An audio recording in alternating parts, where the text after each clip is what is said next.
कल वाली class clear है? कल वाली कहानी? और ऑनलाइन वाले बच्चे एक बार कंफर्म करके बता दो ऑडियो वीडियो क्लियर है, फिर आगे कंटिन्यू करें हम। हाँ, जिसमें नहीं, इंडिपेंडेंट जुडिशरी। क्यों? क्यों लगता है?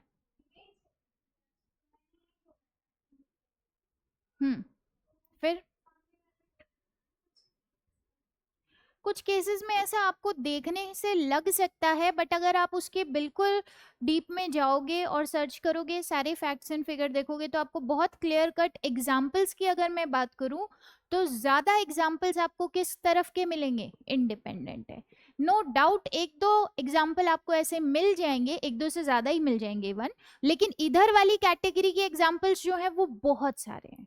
तो आप बिल्कुल जुडिशरी के लिए ये मतलब बहुत क्लियर कट ये स्टेटमेंट आप कह सकते हो कि इंडिपेंडेंट जुडिशरी ही है। और कॉन्स्टिट्यूशन भी कैसे जुडिशरी की बात करता है? इंडिपेंडेंट, ठीक है, वो कहीं से भी डिपेंडेंट जुडिशरी नहीं है। हाँ, इंदिरा गांधी जी कहती थी कमिटेड जुडिशरी होनी चाहिए। कमिटेड जुडिशरी मतलब जो कमिटेड हो टुवर्ड्स गवर्नमेंट। मैं गवर्नमेंट हूं, मैं पीएम हूं, मैं प्रेसिडेंट हूं, तो मैं जो बोल रही हूँ वैसा ही आपका, जो हमने डिसीजन ले लिया उसके अकॉर्डिंग ही आपके डिसीजन होनी चाहिए। ऐसा होना चाहिए क्या?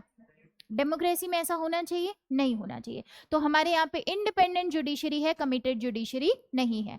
बहुत लोगों ने कोशिश की कमिटेड जुडिशरी के लिए कि भाई नहीं, हमारी चले हमारी चले, हम ज्यादा इंपॉर्टेंट है, एग्जीक्यूटिव ज्यादा इंपॉर्टेंट है, लेकिन टाइम टू टाइम जुडिशरी ने अपने आप को ये चीज साबित कर दी कि इंडिया के अंदर कॉन्स्टिट्यूशन उसको जो पावर देता है वो आप छीन नहीं सकते।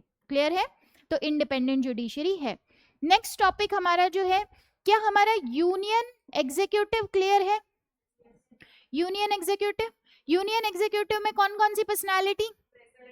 President, vice president, PM, council of minister and attorney general for India. ठीक है, अब पहली बात, अब जो नेक्स्ट चैप्टर्स हमारे आने वाले, हमको इनके पार्ट वार्ट कौन से हैं ये ध्यान नहीं देने, आर्टिकल्स बहुत ज्यादा हमको लर्न नहीं करने, कुछ कुछ आर्टिकल्स हमको लर्न करने हैं।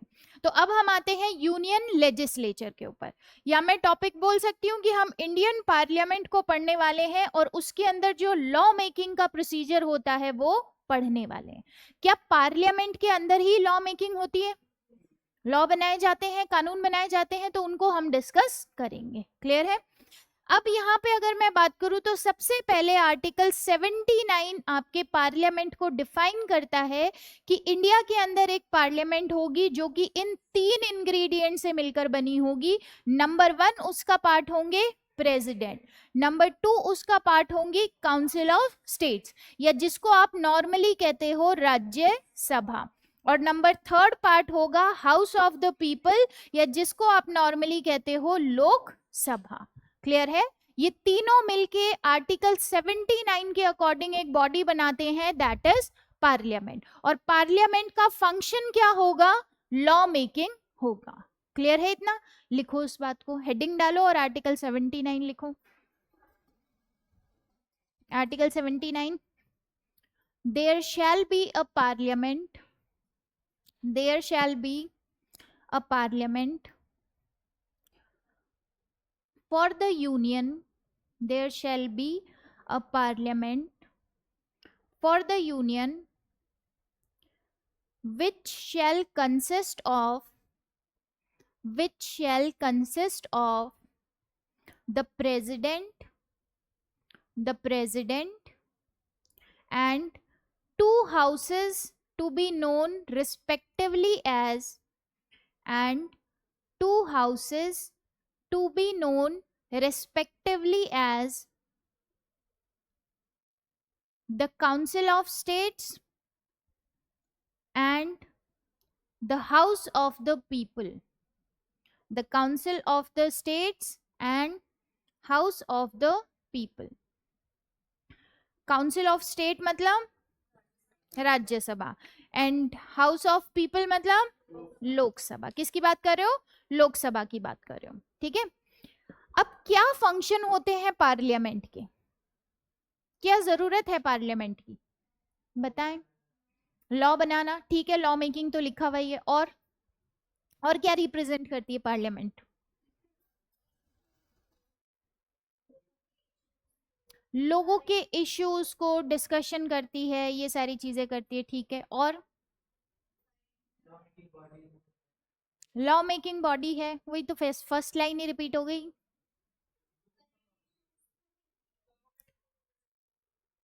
गवर्नमेंट को रिप्रेजेंट कर रही है या फिर सप्लाई कर रही है या कंट्रोल कर रही है किसी तरीके से। कुछ फंक्शंस हैं आपकी पार्लियामेंट के जिनको एक एक करके समझना। सबसे पहले मैं इसको कह रही हूं नेशन इन मिनिएचर। क्या कह रहे हैं? Nation in miniature. क्या मैं ऐसा कह सकती हूँ कि ये पूरे इंडिया को रिप्रेजेंट कर रही है? क्योंकि इसके अंदर जो रिप्रेजेंटेटिव्स बैठे हैं वो थ्रू आउट द इंडिया जो है वो आपके इलेक्ट होकर आए हैं। तो क्या मैं ये कह सकती हूँ ये हमारे नेशन को रिप्रेजेंट कर रही है एक मिनिएचर फॉर्म के अंदर?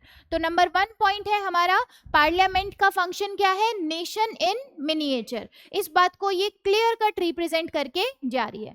नंबर 2 पॉइंट अगर हम देखें तो लॉ मेकिंग का काम ये करती है। क्या काम करती है? लॉ मेकिंग का काम ये करती है। रुक जाओ प्रणव, मैं टाइम दे दूंगी डायग्राम भी बनाने के लिए और लिखवाऊंगी भी, ठीक है? कुछ भी छूटेगा नहीं हमारा, कहीं नहीं दौड़ रहे। शांति, Om Shanti. Exhale inhale, exhale inhale, 10 से लेके 1 तक भी काउंट कर सकते हो। समझ आ गई? ठीक है, समझो। नंबर 1 चीज क्या है? Function of parliament, nation in miniature. क्या कह सकते हैं ऐसा हम कि रिप्रेजेंट करिए पूरे इंडिया को, पूरा नेशन है ये इतने से एक हाउस के अंदर। देन सेकंड चीज, लॉ मेकिंग का काम तो करती है। पार्लियामेंट का नाम ही हमने जो है इसी चीज के लिए सुना है हमेशा से कि हाँ भाई यहाँ पे कानून बनते हैं, लॉ मेकिंग करते हैं, लेजिस्लेचर ये है। थर्ड चीज हम कह रहे हैं कॉन्स्टिट्यूएंट पावर है इसके पास। कॉन्स्टिट्यूएंट पावर का मतलब है ये कॉन्स्टिट्यूशन में भी अमेंडमेंट कर सकती है। आपका कॉन्स्टिट्यूशन है और इसके अंदर कॉन्स्टिट्यूशन अमेंडमेंट की पावर भी आपके किसके पास है? पार्लियामेंट के पास है। है क्या कॉन्स्टिट्यूशन अमेंडमेंट की पावर? कर सकती है, ऐसा कानून भी बना सकती है, कॉन्स्टिट्यूशन अमेंडमेंट बिल भी आ सकता है इसके पास में, तो ये कॉन्स्टिट्यूएंट पावर भी रखती है। अब हम जब एग्जीक्यूटिव की बात करते हैं तो एग्जीक्यूटिव का मतलब क्या होता है? अभी आप पढ़कर आए हो, जो लॉज इंप्लीमेंट करते हैं, बिल्कुल, लेकिन लोग, पर्सनालिटी कौन कौन? President, vice president, prime minister, council of minister and attorney general for India. अब इसके अंदर सबसे इंपॉर्टेंट जिसके हाथ में पावर है that is prime minister and council of minister. कहां से आए हैं ये लोग?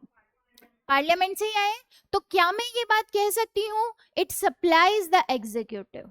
कह सकते हैं कि एग्जीक्यूटिव के अंदर जो काउंसिल ऑफ मिनिस्टर में लोग बैठे हैं, जो वो सारे लोग बैठे हैं, वो किसकी सप्लाई है?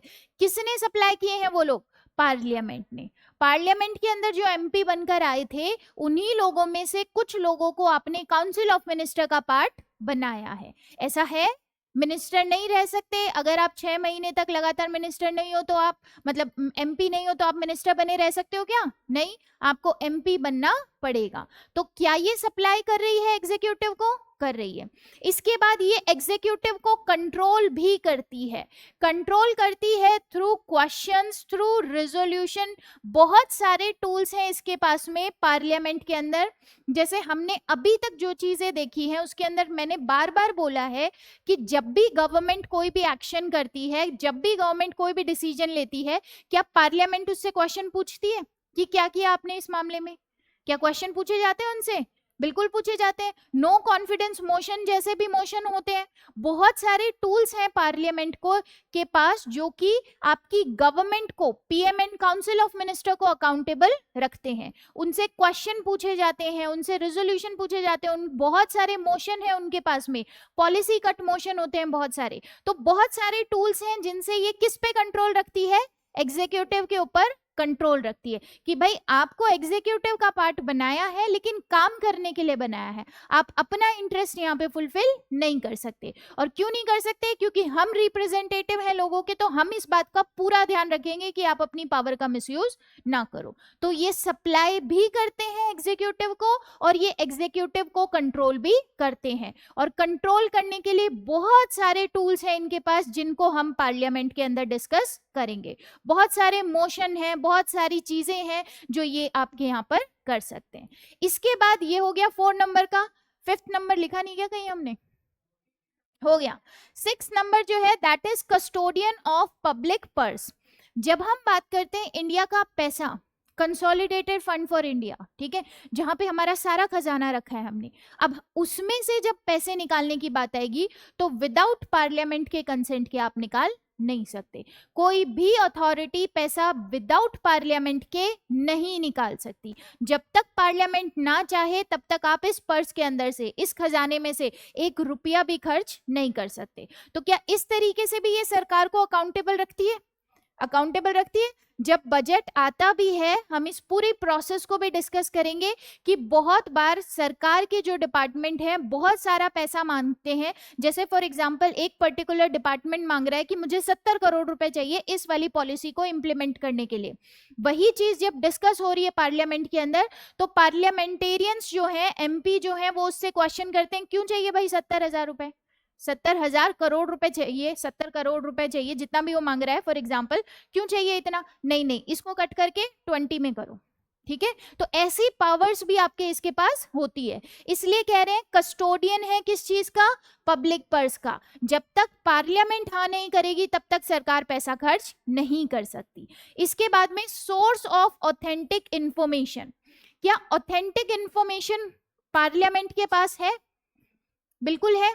अब सोच के देखना, 2 तरीके से चीजें हैं। एक न्यूज़पेपर के अंदर कोई भी चीज आती है, फॉर एग्जांपल कोई भी फैक्ट्स एंड फिगर बताते हैं जिसका वो कोई सोर्स नहीं बता रहे और बस वो जो एडिटर है उन्होंने कहा कि ऐसा ऐसा पता चला है, इस तरीके का ऐसा काम इंडिया गवर्नमेंट करना चाह रही है, ऐसा करना चाह रही है। उसी जगह में एक दूसरी न्यूज ऐसे आती है कि हाँ भाई एमपी ने कहा है, या फिर ये पार्लियामेंट्री सोर्स है, या फिर ये संसद के अंदर बोला गया है कि ये पर्टिकुलर पॉलिसी जो है सरकार लाने वाली है। तो क्या वो ऑथेंटिक इंफॉर्मेशन है? बिल्कुल है। तो यहाँ पे ये सोर्स है आपके गवर्नमेंट की ऑथेंटिक इंफॉर्मेशन का। नंबर 1, पार्लियामेंट का फंक्शन क्या है? नेशन इन मिनिएचर को रिप्रेजेंट कर रही है। नंबर 2, लॉ मेकिंग कर रही है। नंबर 3, कॉन्स्टिट्यूएंट पावर है। नंबर 4, सप्लाई करती है एग्जीक्यूटिव को, कंट्रोल करती है एग्जीक्यूटिव को, कस्टोडियन है पब्लिक पर्स की, and then source of authentic information. लिखो फंक्शंस ऑफ पार्लियामेंट, और यही चीजें लिखनी। डायग्राम बनाना हो तो डायग्राम बना देना, नहीं नहीं यही लिखना है। ये सारी चीजें अब हम डिटेल में डिस्कस करेंगे, हमको वैसे ही समझ में आ जाएगा।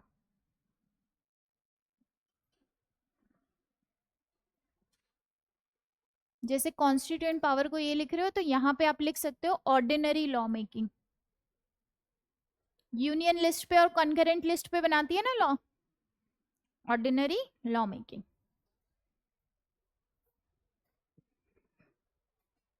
हाँ अब बना ले हम पूरा डायग्राम, देती हूँ ना मैं टाइम। साइड हो जाऊं? कहाँ जाऊं मैं?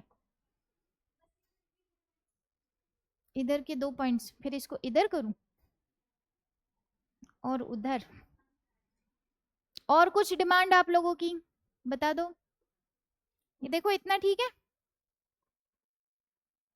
बैठने भी नहीं दोगी?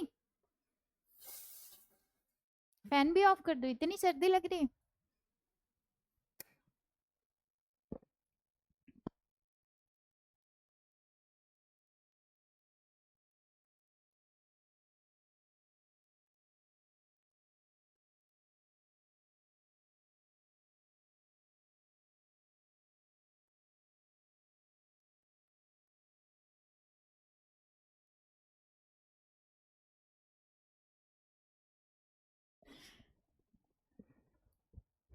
हाँ दिव्या, घर में क्या बना है स्पेशल आज हमारे?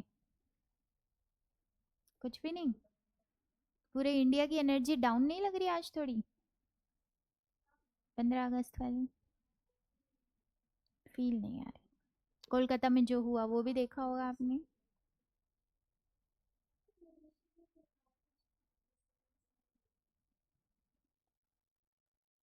जैसे कि नीट स्कैम के अंदर तो देखो, मेजॉरिटी की डिमांड तो थी बट इतना आसान नहीं है, इतने बड़े लेवल का पेपर जो है। हाँ,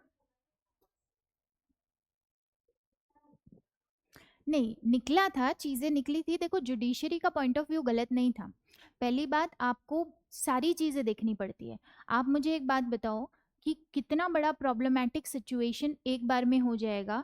आप कह रहे हो नीट दोबारा से करा लो, ठीक है, ऑब्वियसली दोबारा से फॉर्म भरे जाएंगे, जो भी चीजें होंगी सारा प्रोसीजर होगा।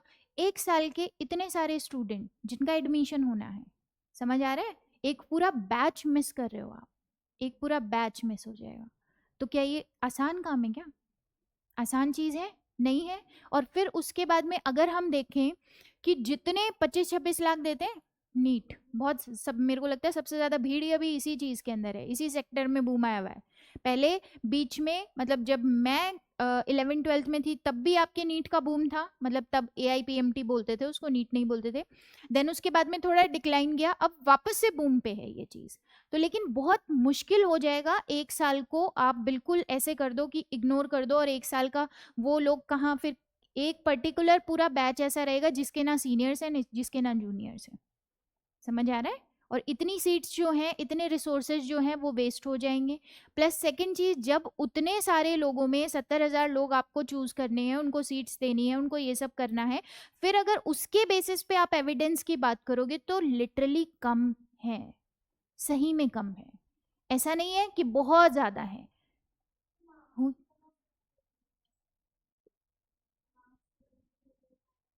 मार्क्स वगैरह जो आया था, हाँ ठीक थे, मतलब गड़बड़ी थी ना उसके अंदर, हाँ बिल्कुल गड़बड़ी थी। तो उस चीज के लिए जुडिशरी ये थोड़ी कह रहा है कि उस गड़बड़ी को आप मतलब ऐसे ही अनदेखा कर दो। जुडिशरी ये चीज थोड़ी कह रहा है। जुडिशरी का तो कहना अपने पॉइंट के लिए क्लियर है कि भाई इसको आप वापस तो नहीं कर सकते, इस एग्जामिनेशन को वापस तो नहीं करा सकते। बट जुडिशरी ने बिल्कुल भी ये नहीं कहा कि जो लोग इसमें कल्प्रिट हैं या जिन लोगों की गलती है उसको सजा नहीं दी जाए। बिल्कुल उन्होंने बोला है और एग्जामिन किया जाए और जांच हो इस चीज की, और वो तो होनी ही चाहिए। ठीक है, जितने लोग इसके अंदर पकड़े जाएंगे सबकी जॉब भी जानी चाहिए, बिल्कुल जानी चाहिए। और जो कोलकाता वाला सिनेरियो है उसके अंदर नहीं जाना चाहिए क्या? बिल्कुल जाना चाहिए। वो तो कितना ज्यादा हीनस क्राइम है, आप सोच के देखो, इमेजिन करके देखो ऐसी फैमिली के ऊपर क्या गुजर रही होगी भाई। हाँ बिल्कुल देना चाहिए। और अब तो पूरा डिटेल के अंदर, जब इतनी चीजें हो गई हैं, इतना कुछ हो गया है विद इन 2-3 डेज के अंदर, कि उसको रिनोवेट कराया जा रहा है, सारी चीजों को आप छुपाने की कोशिश कर रहे हो। और सोचो डॉक्टर्स जेन्युइनली, अगर आपको किसी से मतलब हमदर्दी होनी चाहिए ना, तो दो जॉब प्रोफाइल के लोगों से होनी चाहिए, एक पुलिस वालों से और एक डॉक्टर से। इनकी सही में कंडीशन जो होती है ना, या जो वर्क कंडीशंस होती है, वो बहुत बेकार होती है। इन ह्यूमन कंडीशन के अंदर ये काम करते हैं। कोविड के टाइम में भी अगर सबसे ज्यादा जो सफर किया वो इन दो जॉब प्रोफाइल वालों ने किया, कि हाँ भाई पूरा टाइम लगे रहे हैं। 18 घंटे एक टांग पे खड़े रहना, ड्यूटी करना आसान नहीं होता। 20-20 घंटे, 22-22 घंटे ड्यूटी करना आसान नहीं होता। आपको अगर मैं बोल दूं कि आप 5-6 घंटे क्लास कर लो, आपका छठे घंटे के अंदर तो आप दिमाग से ऑफ हो चुके हो गए यहाँ से। समझ आ रहा है? लेकिन वो पर्सन ये रिस्क नहीं ले सकता, ये प्रेजेंस ऑफ माइंड उसको रखना ही पड़ेगा, क्योंकि अगर उसने ये रिस्क लिया तो अगले पर्सन की जान चली जाएगी। और फिर उसके बाद भी हम फैमिली वाले जो होते हैं, ये सब चीजें जो होती है वो उन्हीं को सुना कर आते हैं। बताओ, करप्ट होते हैं लेकिन उनके पीछे,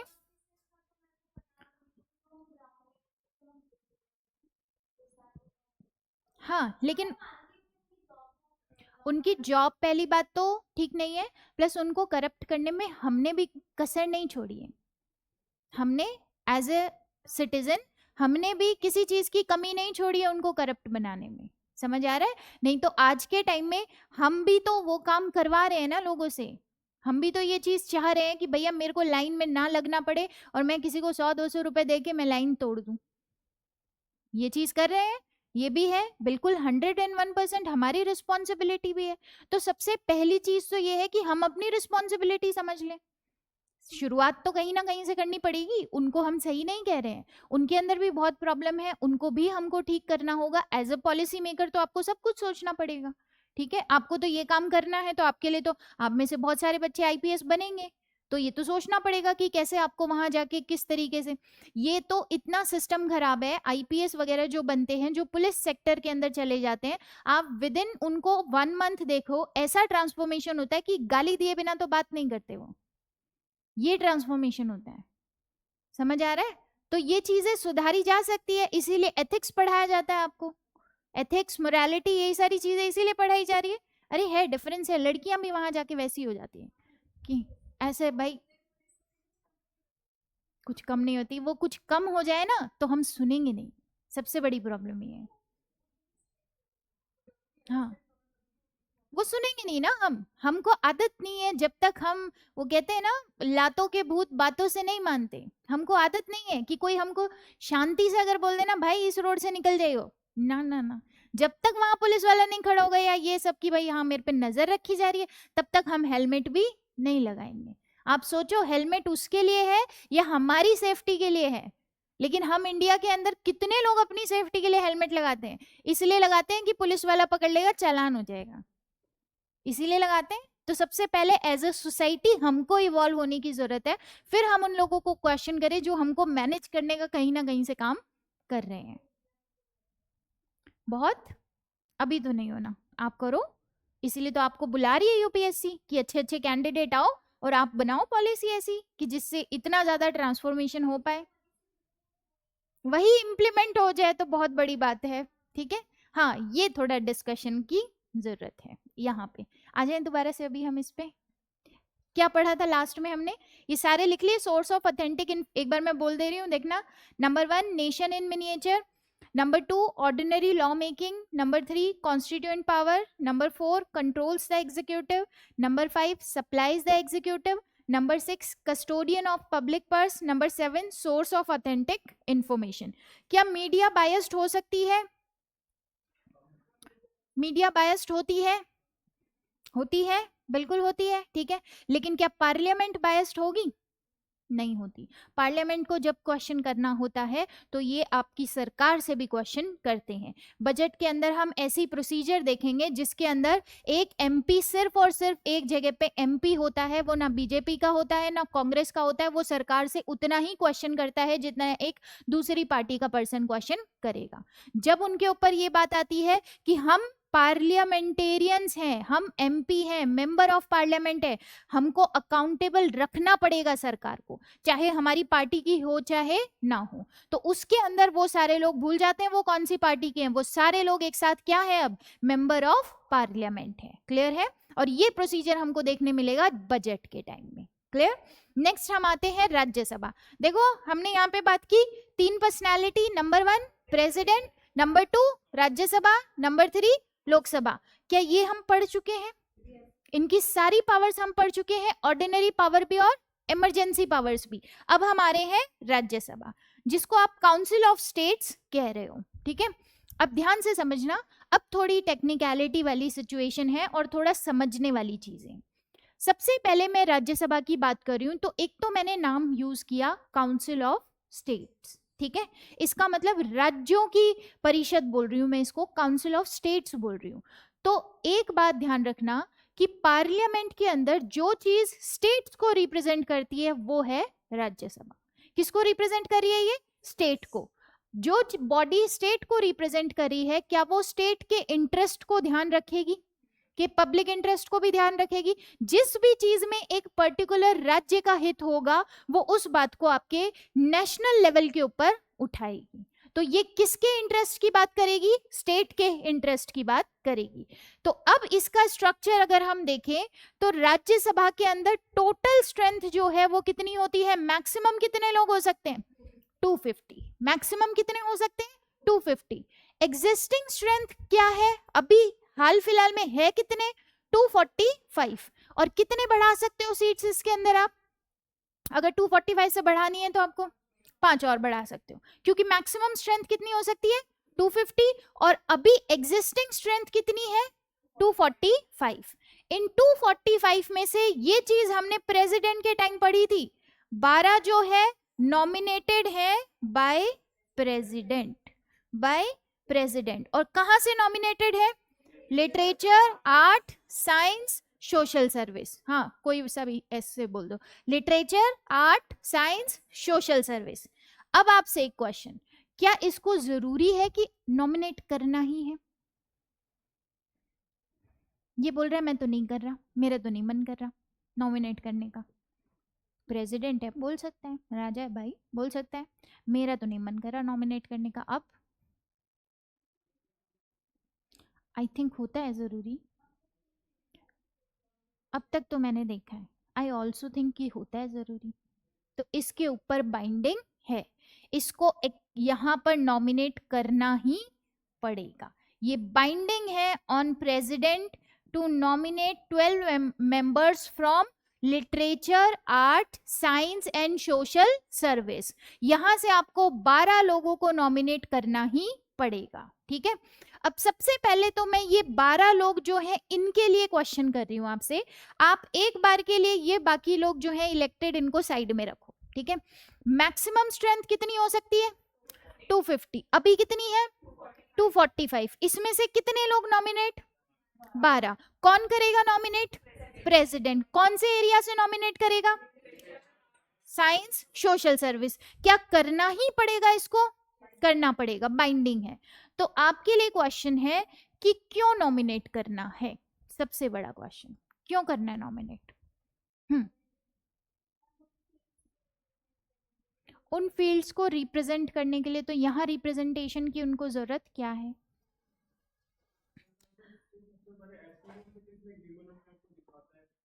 क्या क्या दोबारा बोलो।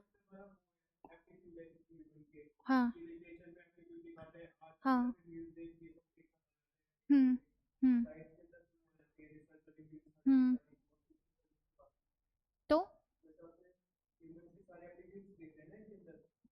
तो यहाँ क्यों दिखाने हैं, दिख तो वैसे भी देश को रहे हैं, डाइवर्स बनाने के लिए।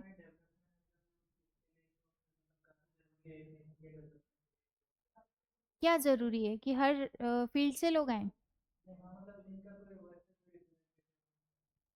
दिव्या,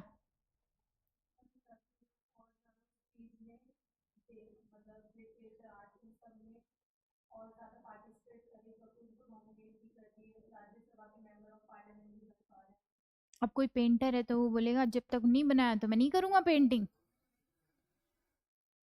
हम्म।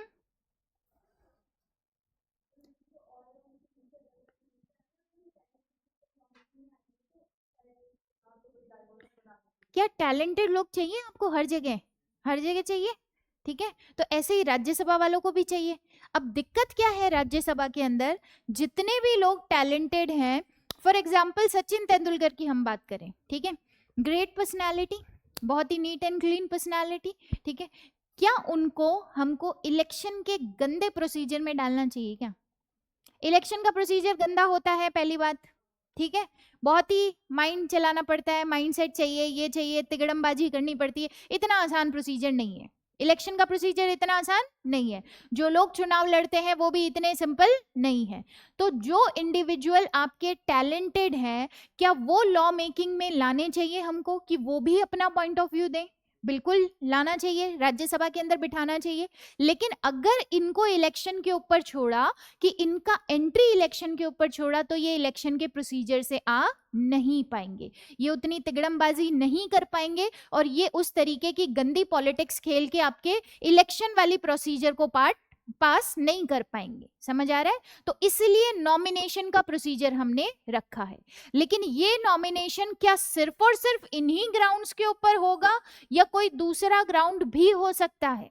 क्या सिर्फ literature, art, science and social service से ही होना चाहिए, या फिर कोई पांचवा ग्राउंड भी हो सकता है किसी पर्सन को नॉमिनेट करने के लिए राज्यसभा में, हो सकता है।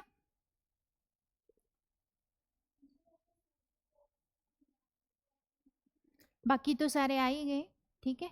लेकिन पांचवा ग्राउंड भी हो सकता है।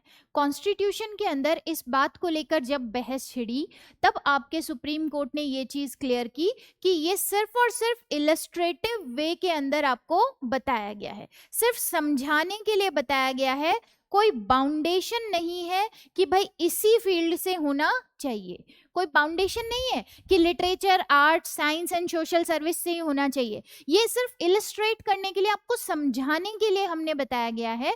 लेकिन अगर कोई पांचवे ग्राउंड पे आप नॉमिनेट करना चाहते हो तो उस पे भी कर सकते हो, लेकिन नॉमिनेट करना जरूरी है।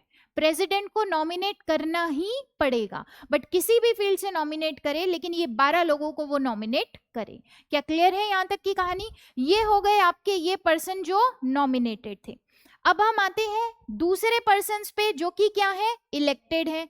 जो पर्सन्स इलेक्टेड है उसमें कुछ तो स्टेट से आ रहे हैं, बाकी जो राज्य हैं उनसे आ रहे हैं, और कुछ यूनियन टेरिटरीज से आ रहे हैं। यूनियन टेरिटरीज जैसे दिल्ली, जैसे पुडुचेरी, जैसे जम्मू एंड कश्मीर। आपको अभी समझ में आ जाएगा कि सिर्फ ये यूनियन टेरिटरी आपने क्यों ली, क्योंकि मैं बात करूंगी कि इनके इलेक्शन में पार्टिसिपेट करेंगे एमएलए। कौन पार्टिसिपेट करेंगे? एमएलए। एमएलए मतलब मेंबर ऑफ लेजिस्लेटिव असेंबली। क्या स्टेट्स के अंदर होती है लेजिस्लेटिव असेंबली? तो स्टेट्स को तो इंक्लूड कर लिया, लेकिन क्या सारे यूनियन टेरिटरीज के पास लेजिस्लेटिव असेंबलीज है? नहीं है। क्या सारे यूनियन टेरिटरीज के पास लेजिस्लेटिव असेंबली है? नहीं है। तो जिनके पास है उनको हमने ये पावर दी है कि वहां से राज्यसभा के मेंबर जो है वो आ सकते हैं। क्लियर है?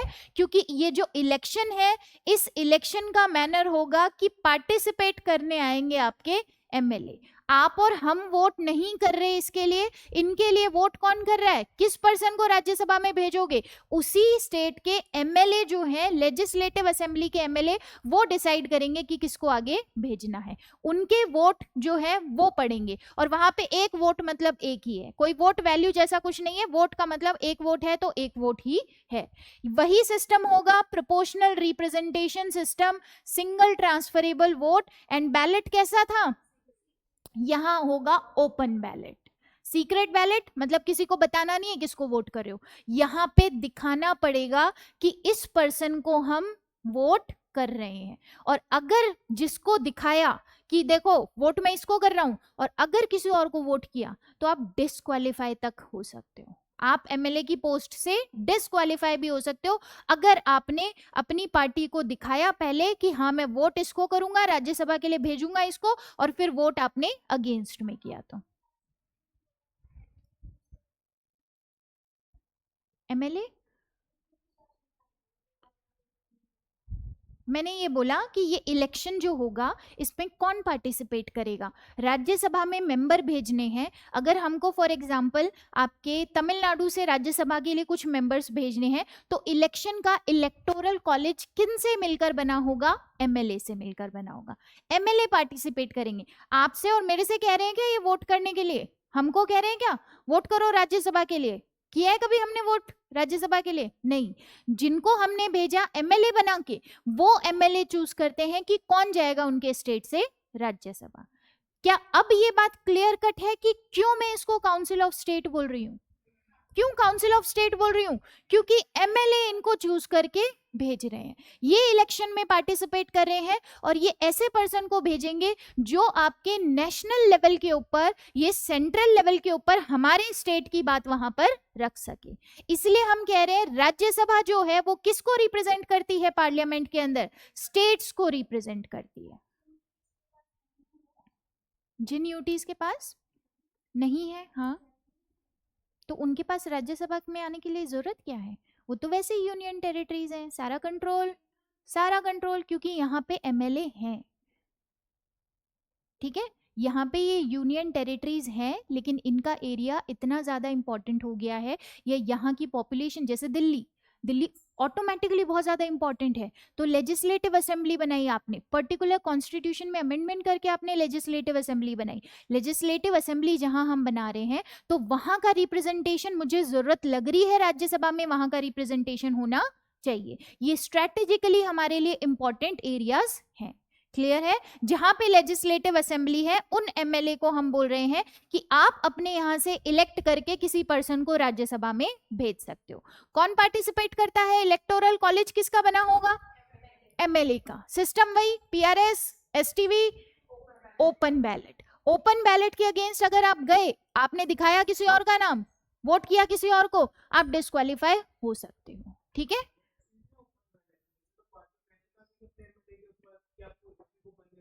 बिल्कुल डालेगी, ये पार्टी की विप होती है। आपको, अगर मैंने टिकट दी है अपनी पार्टी से, आपको इस देश के अंदर नाम मिला है मेरी पॉलिटिकल पार्टी से, तो आपकी रिस्पॉन्सिबिलिटी बनती है आप पॉलिटिकल पार्टी के अगेंस्ट ना जाओ। मेरी आइडियोलॉजी की वजह से आपने जिस पॉलिटिकल पार्टी से आपको टिकट मिला या आपने जिस पॉलिटिकल पार्टी से नाम जोड़ा, क्या उसकी वजह से आपकी पहचान बनी? बिल्कुल बनी। तो आपकी रिस्पॉन्सिबिलिटी नहीं बनती? ऐसे तो फिर सारे लोग अगेंस्ट काम करेंगे, फिर पॉलिटिकल पार्टी इसका मतलब रह जाएगा क्या? नहीं रह जाएगा। तो उनकी विप इश्यू होती है जिसके अंदर वो बोल देते हैं कि भैया ये ही डालना है वोट, ठीक है, और उनको मानना पड़ेगा। अगर आप विप के अगेंस्ट जाते हो तो आपके ऊपर एक्शन होते हैं, डिस्क्वालिफिकेशन तक बात चली जाती है। विप, वही तो बताया मैंने, विप क्या होती है? Whip, HIP। विप का मतलब होता है, जैसे मैं एक पॉलिटिकल पार्टी से बिलोंग कर रही हूँ, हम ये पूरे हाउस के अंदर हैं, तो पॉलिटिकल पार्टीज वाले पहले ही आपको कन्विंस कर देंगे या मैसेज पहुंचा देंगे कि कल वोटिंग होनी है, और कल वोटिंग होनी है तो आपको इस पर्सन को क्या करना है? वोट करना है। बस आपको मानना पड़ेगा, सीधी सी बात है। नहीं मानी आपने ये बात, पॉलिटिकल पार्टी के अगेंस्ट गए, आप अपनी पार्टी के अगेंस्ट कर जा रहे हो, तो आप डिस्क्वालिफिकेशन में भी जा सकते हो, या डिस्क्वालीफाई भी आपकी मेंबरशिप हो सकती है। क्लियर है? और ये क्यों किया गया है? क्योंकि पॉलिटिकल पार्टी की वजह से ही एक पर्सन की पहचान बनती है। आप किसी भी पर्सन को देख लो, किसी ने अपना नाम बीजेपी के साथ जोड़ा, किसी ने अपना नाम कांग्रेस के साथ जोड़ा, किसी ने अपना नाम आप के साथ जोड़ा, तो क्या उसको इस इंडिया लेवल पे एक पहचान मिली है? बिल्कुल मिली है। पॉलिटिकल पार्टी की वजह से ही मिली है वो पहचान, तो उसकी रिस्पॉन्सिबिलिटी बनती है कि उस पॉलिटिकल पार्टी को वो सर्व करे। इसको हम कहते हैं विप इशू करना। विप भी 3 तरीके की हम पढ़ेंगे, ठीक है? 3 तरीके की विप हम पढ़ेंगे, कुछ बाइंडिंग होती है, कुछ बाइंडिंग नहीं होती है। बनाओ। हम्म। हम्म। अब एक बात बताओ, जो कंट्री के लिए ठीक नहीं है, जो कि ऐसा बिल्कुल ही आप क्रिमिनल माइंडसेट का कोई पर्सन बात कर रहे हो, आपकी पॉलिटिकल पार्टी क्यों चाहेगी उसको आगे बढ़ाना? लोगों के अंदर तो मैसेज गलत जाएगा ना। तो आपकी पॉलिटिकल पार्टी क्यों बोलेगी भैया इस कल्परेट आदमी को तुमको वोट देना है? तो सबसे बड़ा क्वेश्चन तो आपकी पॉलिटिकल पार्टी पे होगा। पॉलिटिकल पार्टी को भी तो ये पता है ना, कल को वोट होंगे, कल को जनरल इलेक्शन होंगे, तो लोग हमसे खुश नहीं होंगे इस बात से। तो वो आप देखना, वो उन्हीं पर्सन्स को राज्यसभा के लिए नॉमिनेट करते हैं या फिर इलेक्ट करते हैं जो कि ज्यादा से ज्यादा लोगों के अंदर लोकप्रिय होते हैं। ऐसे हर किसी को नहीं बना देते। प्लस ऐसे कल्प्रेट इंसान जो ऐसे बिल्कुल ही आपको लग रहा है ये तो डेमोक्रेसी के लिए ही खतरा है, उसको अगर वो नॉमिनेट करेंगी या फिर उसको आगे पहुंचाने का काम करेंगे, इलेक्ट करने का काम करेंगे, तो वो उन्हीं के लिए सबसे बड़ा खतरा है। क्योंकि अगले इलेक्शन के अंदर लोग वोट नहीं करेंगे, लोगों का परसेप्शन चेंज हो जाएगा कि कैसे कैसे लोगों को खड़ा कर रहे हैं। बताओ, ये समझ आ रहा है ये चीज? तो ऐसा क्यों करेगी पॉलिटिकल पार्टी? नहीं करेगी ना। बनाओ, एज इट इज बना लो इसको पूरा। क्या यहाँ तक की कहानी समझ आई है हमको?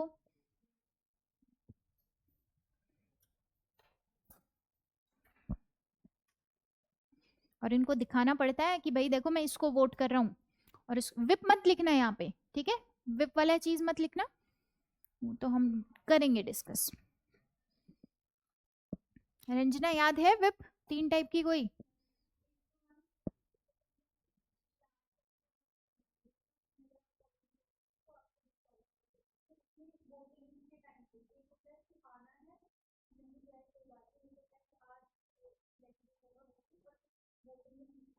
इसको वोट करना है, नहीं माना तो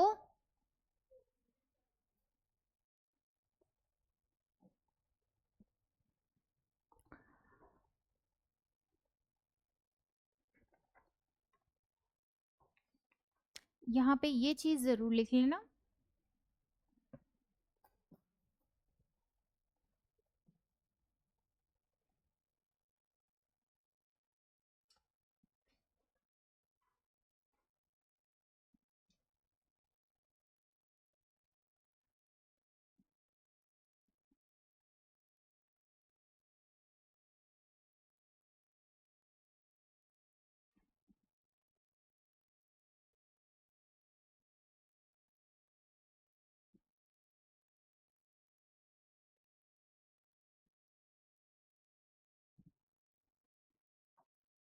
क्या दूसरे किसी ग्राउंड से भी नॉमिनेट किया जा सकता है?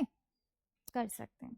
मैं बता देती हूँ, इलेक्टेड है 233, 233 में से 225 आएंगे स्टेट से और 8 आएंगे यूनियन टेरिटरी से, जिसके अंदर 3 आएंगे दिल्ली से, 1 आएगा पुडुचेरी से और 4 आएंगे जम्मू एंड कश्मीर से।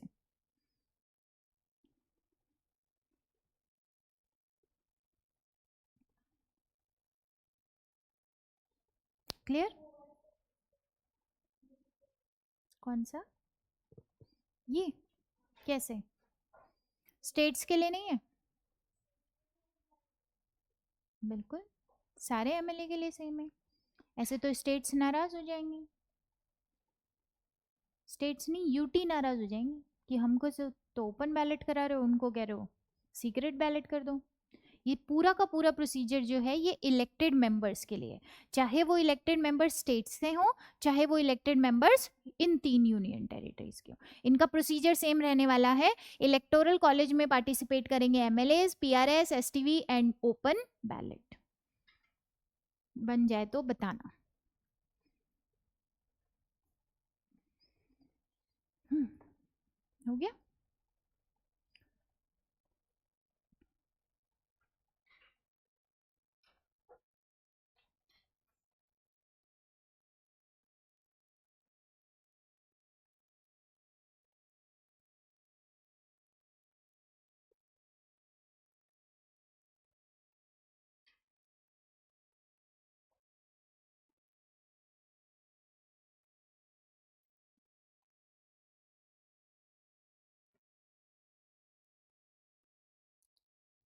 सबका हो गया तो क्या लिख रहे हैं फिर? अरे तो मेरे को तो बता दो, ये नहीं लिख रहा मैम, मैं अपना ही लिख रहा हूँ। हाँ देखो ये क्वेश्चन क्लियर है, वाई नॉमिनेटेड, क्योंकि आपको टैलेंटेड लोग चाहिए लॉ मेकिंग में भी, वो भी अपना इनपुट दे सकते हैं इंडिया के लॉ मेकिंग के अंदर। सेकंड चीज है, क्या सिर्फ इन्हीं ग्राउंड्स के ऊपर है? तो ऐसा नहीं है, ये सिर्फ समझाने के लिए ग्राउंड्स बताए गए हैं। आप इनसे 5वां ग्राउंड जो है उसको भी ले सकते हो, वहां से भी नॉमिनेट प्रेसिडेंट कर सकता है, लेकिन प्रेसिडेंट को नॉमिनेट करना जो है वो बाइंडिंग है, उसको करना ही पड़ेगा। देन इसके बाद इलेक्शन प्रोसीजर के अंदर कौन पार्टिसिपेट करता है? तो एमएलए पार्टिसिपेट करते हैं, proportional representation system, single transferable vote and कैसा ballot? Open ballot. Open ballot मतलब बताना पड़ेगा कि किसको वोट आप दे रहे हो, और अगर आपने उसको वोट नहीं दिया अल्टीमेटली तो फिर क्या हो जाएगा? डिस्क्वालिफिकेशन की तरफ आप बढ़ सकते हो। अब हम समझते हैं थोड़ा सा कि किस तरीके से इसके इलेक्शन होते हैं। एक फॉर्मूला होता है कि कितने वोट्स चाहिए राज्यसभा के लिए आपके इलेक्ट होने के लिए। सबसे पहले मैं इसको नॉर्मल तरीके से बता रही हूं, एक बार के लिए समझना जो बात समझाना चाह रही हूं। स्टेट के अंदर लेजिस्लेचर में कौन कौन होता है? अरे दीदी क्या बोल रही हो? स्टेट के अंदर लेजिस्लेचर में सीएम होते हैं।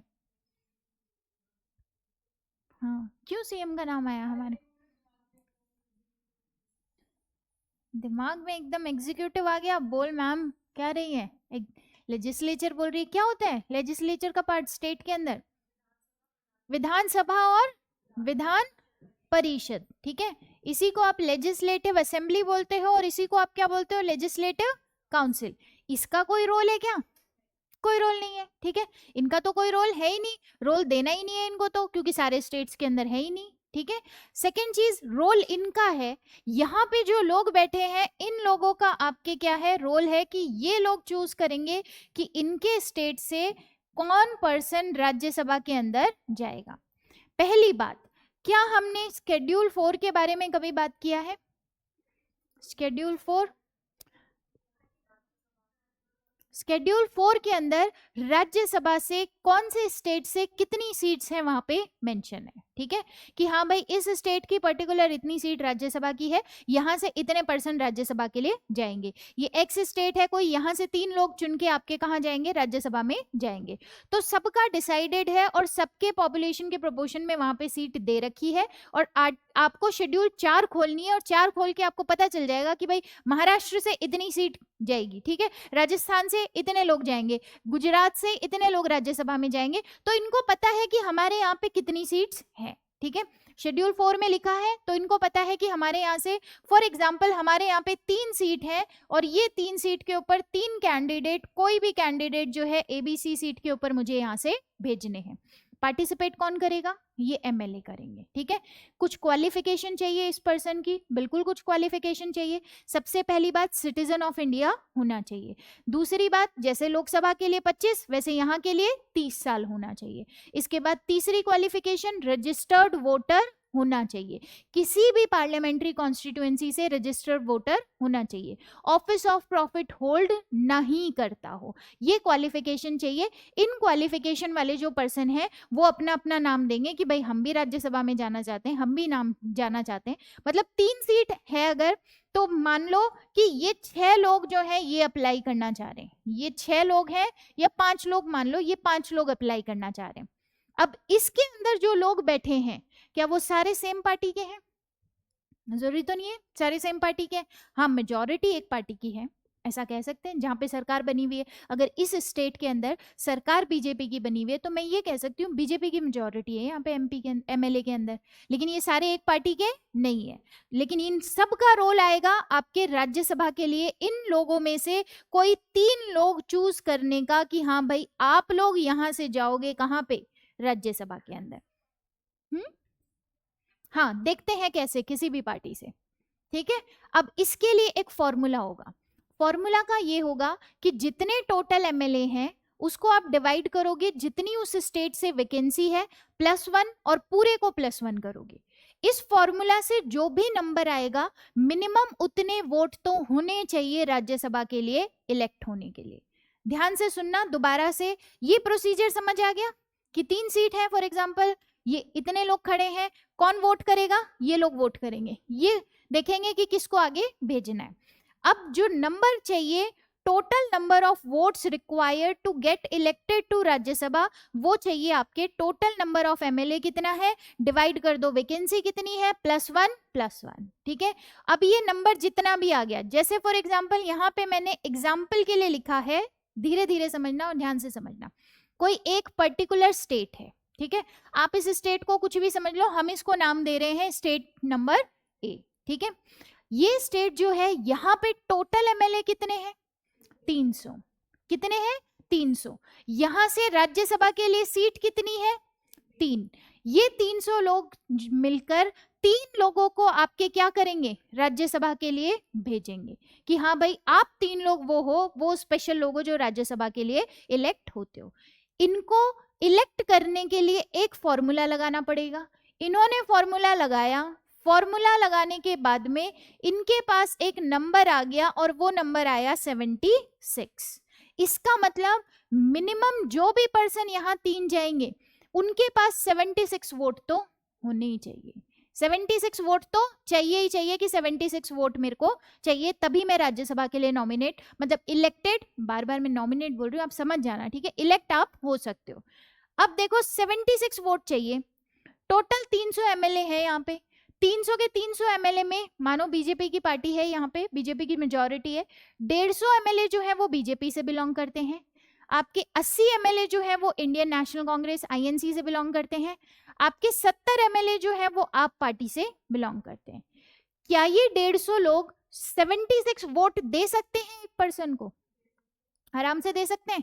इसका मतलब एक कैंडिडेट तो जो बीजेपी चूज करेगी वही जाएगा। क्लियर है ये बात? एक कैंडिडेट तो, क्योंकि कितने वोट चाहिए? 76 वोट चाहिए राज्यसभा के लिए इलेक्ट होने के लिए, तो इनके पास है ना 150 लोग, 150 लोग हैं, तो 150 लोग मिलके, अब सोचो जरा, बीजेपी ऐसे थोड़े ना करेगी कि भैया अपने मन से वोट दे देना ना, आपको पहले बताएगी, इन सारे एमएलए को बताएगी कि हम इस पर्सन को वोट देने वाले हैं, इसको वोट देने वाले हैं, तभी तो सारे लोग 76 लोग एक को वोट करेंगे, नहीं तो इन्होंने अगर अलग अलग वोट कर दिए तो आप दूसरी पार्टी के पर्सन को भेज रहे हो।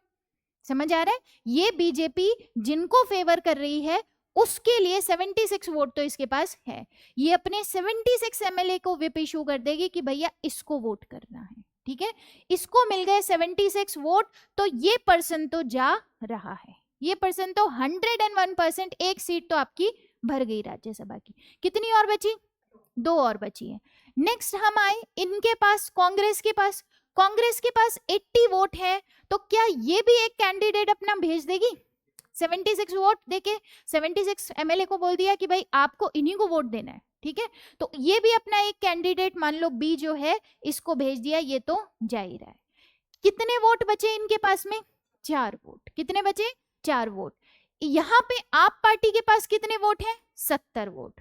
70 वोट ये एक सी कैंडिडेट को दे रहे हैं, लेकिन ये पर्सन का अभी डाउटफुल है जा रहा है या नहीं जा रहा, ठीक है। उसके बाद इसके पास जो 74 वोट बचे हैं ना, 150 में से 76 इधर आ गए, तो 74 वोट बचे हैं अभी। 74 जो है ये डी कैंडिडेट को दे रहे हैं। अगर ये डी कैंडिडेट को दे रहे हैं, थोड़े टाइम में आप और कांग्रेस की बातचीत होती है कि यार उसका वाला तो नहीं जाना चाहिए, ठीक है, उसका तो एक पर्सन ऑलरेडी जा रहा है, उसका तो नहीं जाना चाहिए, मेजोरिटी में भी वो बैठे हैं, तो क्यों ना ये जो 4 वोट हैं हम आपको दे देंगे। जिस पर्सन को आप 70 वोट दे रहे हो, ये इस पर्सन को हम 4 वोट दे देंगे। क्या अब ये पर्सन और ये पर्सन में टाई हो गया कि भाई इन दोनों के अंदर से कोई भी जा सकता है? क्लियर? टाई तो हो गया। इन्होंने अटका तो दिया इसके आदमी को, बिल्कुल अटका दिया। नंबर 1 पे तो ये जाएगा ही जाएगा, नंबर 2 पे तो ये जाएगा ही जाएगा, और नंबर 3 पे इन दोनों में से अभी क्लियर कट नहीं है कि कौन जा रहा है, ठीक है। यहां पे आता है रोल सिंगल ट्रांसफरेबल वोट का। सिंगल ट्रांसफरेबल वोट याद है प्रेसिडेंट में क्या किया था? याद है? कुछ नहीं करना, इनके जो सेकंड प्रेफरेंस के वोट है, यहां भी प्रेफरेंसेस होती हैं, सेकंड प्रेफरेंस के वोट है उसको आप ऐड कर दो, आपके पास क्लियर कट एक के पास मेजोरिटी आ जाएगी, क्लियर कट एक के पास मेजोरिटी आ जाएगी, और फिर वो तीसरा कैंडिडेट आपका चूज हो जाएगा। अगर वैसे भी चूज हो जाता, किसी को 76 वोट वैसे भी मिल जाते तो वैसे हो जाता, अगर नहीं मिल रहा, वैसे टाई हो रहा है, तो क्या करना है? Single transferable vote. कुछ नहीं करना, सिंगल ट्रांसफरेबल वोट होते ही किसी एक पर्सन के पास क्लियर कट मेजोरिटी आपको समझ में आ जाएगी, तो वो तीसरा पर्सन जो है वो आपके इलेक्ट हो जाएगा। क्लियर है? क्लियर? क्या कभी भी पॉलिटिकल पार्टी ये बोलेगी कि भैया अपने मन से वोट कर लो? बोलेगी? या सबको बताएगी कि तुम 76 को इसी को वोट करना है, हमको इसी को आगे भेजना है, और तुम 74 को इसी को वोट करना है? क्लियर है? Procedure clear? कैसे भेजना है बना लो इसको। बनाना कहाँ से है जरा बताना। ये तो हमने लिख ही लिया ना ये वाली चीज, ये अब ये बनाओ सबसे पहले। अगर ABC आप उधर ये लिख रहे हो तो स्टेट एक्स कर लो, एक्स स्टेट है ये, क्योंकि आपने ABC कैंडिडेट का नाम लिखा है। ज्यादा हो गया या समझ में आ गया? आ गया पक्का? ठीक है, तो अब आप राज्यसभा के चुनाव कैसे होते हैं समझा पाओगे? आज अपने पेरेंट्स को जाके समझा देना, आज अपने पापा को बैठ के बोलना आपको पता है राज्यसभा के इलेक्शन कैसे होते हैं, फिर वो हालांकि जानते होंगे और वो बता भी देंगे, बट उनको टेक्निकलिटी के साथ बता देना। मैम क्यों बोला फिर तुमने? नहीं बोला? पक्का? कोई डाउट हो तो पूछना।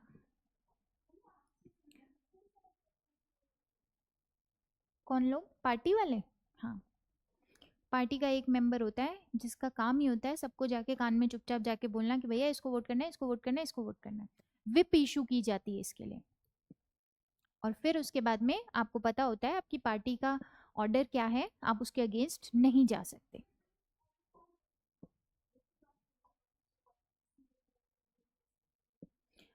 जैसे हर एक डिपार्टमेंट का या हर एक चीज़ के अंदर, जैसे आप किसी कोचिंग इंस्टीट्यूट भी ले रहे हो, उसका एक मैनेजमेंट होता है जो हर किसी के रोल डिसाइड करता है, ठीक है। तो पार्टीज का भी मैनेजमेंट होता है जो अपने लिए डिसीजंस लेते हैं कि किसको क्या करना है क्या नहीं करना है, और ये ज़्यादातर जो है उसके जो सीनियर मोस्ट लोग होते हैं उनसे मिलकर बना होता है। सीनियर मोस्ट लोग जो है वो डिसाइड करते हैं कि भैया क्या करेंगे और क्या नहीं करेंगे। क्या राज्यसभा कैसे बनी क्लियर है? इसको बना लो पहले, फिर नेक्स्ट स्लाइड भी छापनी है हमको एज इट इज।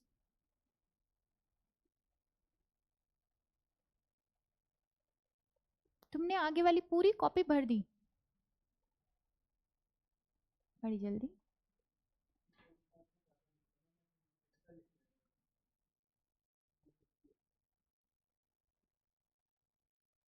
हो गया? बनाओ बनाओ। बताना मेरे को जब हो जाए, नेक्स्ट स्लाइड करूँगी।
हाँ, नहीं, नहीं, मेरे से पूछोगे तो नहीं, बट अगर फिर भी मन कर रहा है तो हाँ। हाँ, बिल्कुल वही चीज़ें हैं, वही डिस्कस करना है हमको, उसके अलावा कुछ भी डिस्कस नहीं करना, बस उसको समझने का तरीका अलग होगा, बस। उसने हाँ, इम्पोर्टेंट टॉपिक्स मार्क करा दूँ, जितनी चीज़ें मैं क्लास में डिस्कस करूँगी ना वो सारी इम्पोर्टेंट है, वो सारा का सारा इम्पोर्टेंट है, ठीक है? और उसके अलावा बाकी चीज़ें जो भी करंट के अंदर आएगा वो इम्पोर्टेंट है। करंट न्यूज़ कोई भी चल रही है, किसी भी बारे में आ रहा है, डिलिमिटेशन कमीशन के बारे में आ रहा है, आप चुपचाप गूगल करके देख लो कि क्या है भाई, कौन बनाता है इस कमीशन को, कब काम करता है, क्या काम करता है, किस तरीके से ये जो पूरा पार्लियामेंट्री कॉन्स्टिट्यूएंसीज वाला एरिया है इसको डिसाइड करता है। ये सारी चीज़ें जो भी न्यूज़ में चल रहा है वो आपके लिए ऑटोमेटिकली कॉपी नोट्स, ठीक है? कॉपी नोट्स मैं तो नहीं बोल रही, देखो मैं नहीं बोल रही आपको कि आप लक्ष्मीकांत पढ़ो, मैं नहीं बोल रही आपको कि आप डीडी बासु पढ़ो, दो ही बुक ज़्यादा फेमस होती है। डीडी बासु खोल लोगे तो दिमाग खराब हो जाएगा, क्योंकि उसकी लैंग्वेज, बातें उसमें भी सारी सेम है, उसमें भी कुछ नया नहीं है, उसमें भी कुछ तीसरी बात नहीं है, वही सारी बातें उसके अंदर है, बस उसकी लैंग्वेज बहुत कॉम्प्लिकेटेड है। लक्ष्मीकांत की लैंग्वेज बहुत ज़्यादा नॉर्मल है, तो आपको समझ में आ जाती है। बट मैं आपको बुक रेफर करने के लिए नहीं बोल रही, आपको जितनी चीज़ें करा रही हूँ, देखो मुझे पता है पॉलिटी कवर करानी है, तो आपको क्या लगता है मैंने पॉलिटी की लक्ष्मीकांत और डीडी बासु नहीं पढ़ी होगी? ये तो मेरा बेसिक सोर्स रहा होगा, इससे ज़्यादा ही मैंने पढ़ा होगा, समझ आ रहा है? तो इसलिए आपको बुक की ज़रूरत नहीं है, बट कभी किसी को डाउट होता है ना कि नहीं मेरे को तो किताब से ही पढ़ना, हाँ तो पढ़ लो। मैं उन स्टूडेंट्स के लिए कह रही हूँ जिनको होता है जेन्युइन में डाउट कि नहीं मैंने कोई बुक वाला रिसोर्स पूरा नहीं किया। बहुत सारे ऐसे बच्चे, हाँ, तो पढ़ना नहीं है। आप सबसे ज़्यादा जो काम कर सकते हो, आपका कुछ भी नहीं छूटेगा, आप लक्ष्मीकांत उठा के देख लेना कभी भी, आप कभी भी डीडी बासु उठा के देख लेना, इनसे कभी कोई चीज़ आपकी इन्फॉर्मेशन छूटेगी नहीं क्लास नोट्स के अंदर। मैं बहुत ज़्यादा लिखाती हूँ ऑलरेडी, ठीक है? क्योंकि आप लोग 1 साल 2 साल तैयारी करने वाले बच्चे हो, इसलिए मैं ऑलरेडी बहुत ज़्यादा आपको डिटेल के अंदर सारी चीज़ें कराती हूँ। आपको कोई ज़रूरत नहीं है किताब करने की, बस करंट अफेयर के ऊपर ध्यान दे दो।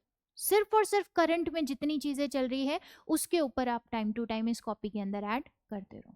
साथ की साथ वाली चीजें तो चलो मैं ही डिस्कस कर दूंगी, बट उसके बाद जैसे आपकी क्लास आज खत्म हुई और कल से जो करंट अफेयर आ रहा है तो आपको वो ऐड करना पड़ेगा। स्टैटिक पोर्शन इतना आसानी से बदलने वाला नहीं है, जो चीजें बदलेंगी वो करंट के अंदर आ जाएगा, ठीक है? तो सिर्फ और सिर्फ किस पे ध्यान देना है? करंट अफेयर्स पे, और कॉपी को अपना सोर्स रखो। क्या ये हो गया हमारा? नेक्स्ट स्लाइड भी बनानी है ना हमने? हाँ, बनाओ उसको। ना, ना, पूरा तो नहीं पढ़ना होता। Limited resource and multiple revision, बस इतना करना है किसी भी एग्जाम में क्वालिफाई होने के लिए। हमने जैसे नीट की बात की, नीट के अंदर कितना बच्चे फिर इतना मोटा मोटा किताब ये सब ले आते हैं, और वो बच्चा निकाल लेता है जो 11 12 का बेसिक एनसीईआरटी पढ़ता है, उसी को इतनी बार रिवाइज कर लेता है, इतनी बार रिवाइज कर लेता है, उसको भी पता है 5-7 क्वेश्चन इधर उधर के आएंगे ही आएंगे, 5-7 क्वेश्चन बीएससी लेवल का भी वो पूछ लेगा, लेकिन उसको ये पता है वो 5-7 क्वेश्चन उसके लिए रुकेंगे नहीं, या उसके लिए ऐसे नहीं होने वाला कि उसके लिए मैं इतना बड़ा सोर्स पढूं। समझ आ रहा है? इसीलिए आपको यही चीज यूपीएससी में ancient, medieval and art and culture के लिए बोली जाती है कि वो बहुत ज्यादा ऐसा टॉपिक है जिसके अंदर आपका आउटकम कम निकलेगा, आपको बहुत सारी चीजें पढ़नी पड़ेंगी। तो अगर आपका हिस्ट्री ऑप्शनल है तो ही आप पढ़ो, जिनका हिस्ट्री ऑप्शनल नहीं है उनको पढ़ने की उतनी ज्यादा जरूरत नहीं है। मल्टीपल चीजें पढ़ने से बेटर है मल्टीपल रिविजन करो एक लिमिटेड रिसोर्स का। क्या हमारा बन गया ये? क्या मैं ही सामने खड़ी हूँ? बताओ, तुमने बोला क्यों नहीं इतनी देर से? महेश क्लियर है? हो गया? हाँ। और क्वालिफिकेशन क्या चाहिए? सिटीजन ऑफ इंडिया 30+ और 30 years of age completed, then registered voter होना चाहिए from any parliamentary constituency in the country. ठीक है, और ऑफिस ऑफ प्रॉफिट होल्ड नहीं करे।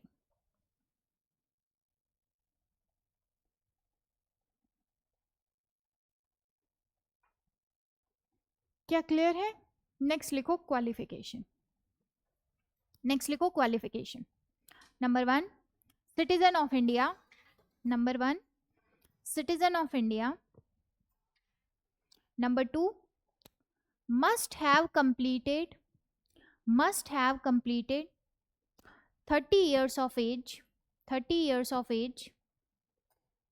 And number 3 should be a registered voter, should be a registered voter in any parliamentary constituency in India, should be a registered voter in any parliamentary constituency in India.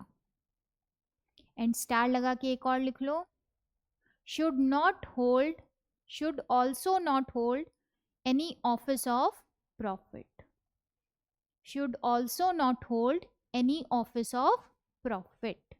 क्या office of profit पे होना चाहिए? नहीं होना चाहिए। अब हम देखते हैं राज्यसभा का स्पेशल पावर क्या है। अगर आपसे मैं जनरली पूछूं, पार्लियामेंट के अंदर 3 चीजें हमने पढ़ी, एक बॉडी क्या थी? प्रेसिडेंट, एक क्या है? लोकसभा, और एक क्या है? राज्यसभा। कौन ज्यादा इंपॉर्टेंट है? लोकसभा, राज्यसभा? दोनों? तीनों? सभी इंपॉर्टेंट है, बिल्कुल सभी इंपॉर्टेंट है। इसीलिए हम इसके सिग्निफिकेंस में बोलते हैं ये सेकंड हाउस है, सेकेंडरी हाउस नहीं है। ठीक है, किसी भी तरीके से राज्यसभा की पावर आप कम नहीं समझना। जब मैं स्टेट लेवल की बात करूंगी और स्टेट के अंदर लेजिस्लेटिव असेंबली होगी और लेजिस्लेटिव काउंसिल होगी, तो वहां हम ऑटोमेटिकली ये बात बोल देंगे कि इसके पास पावर कम है, ये एक सेकेंडरी हाउस की तरह रिप्रेजेंट करता है अपने आप को। लेकिन जब मैं सेंटर की बात करूंगी तो राज्यसभा के पास पावर है। राज्यसभा को आप ऐसे मत समझ लेना कि सेकेंडरी हाउस है, ये तो मतलब सेकंड और सेकेंडरी हाउस में मतलब समझ रहे हो ना। जब मैं कह रही हूँ कि सेकंड हाउस है तो मैं बोल रही हूँ ये दूसरा हाउस है, लेकिन जब मैं किसी हाउस को बोलूँ सेकेंडरी है तो इसका मतलब उतना ज्यादा इंपॉर्टेंस नहीं रखता। लेकिन वो राज्यसभा सेकंड हाउस है, सेकेंडरी हाउस नहीं है। बल्कि स्टेट के अंदर लेजिस्लेटिव काउंसिल जो है वो एक सेकेंडरी हाउस है। इसकी पावर उतनी नहीं है जितनी पावर कौन होल्ड करता है? राज्यसभा होल्ड करता है। क्या पावर है राज्यसभा की? हमको नहीं बोलना। हाँ, बाकी हमारे देश में राज्यसभा नाम की एक बॉडी है जिसकी क्या पावर है?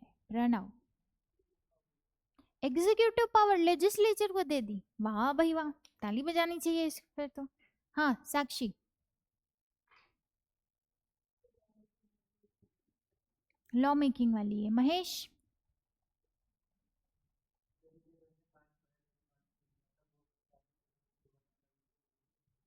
इक्वली इंपॉर्टेंट, यही एक है। वाइस प्रेसिडेंट ध्यान है, आर्टिकल 67B ध्यान है।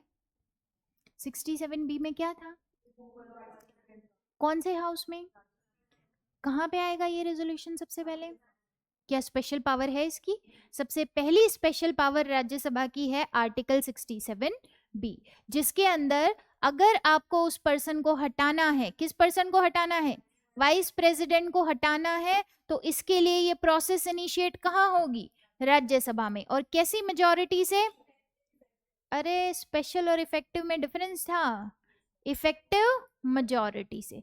क्या ये स्पेशल पावर है, लग रहा है आपको राज्यसभा बहुत ज्यादा पावर होल्ड कर रही है अपने आप में, बिल्कुल कर रही है। सेकंड पावर जो है वो है आर्टिकल 249, समझना जरा आर्टिकल 249 क्या कह रहा है।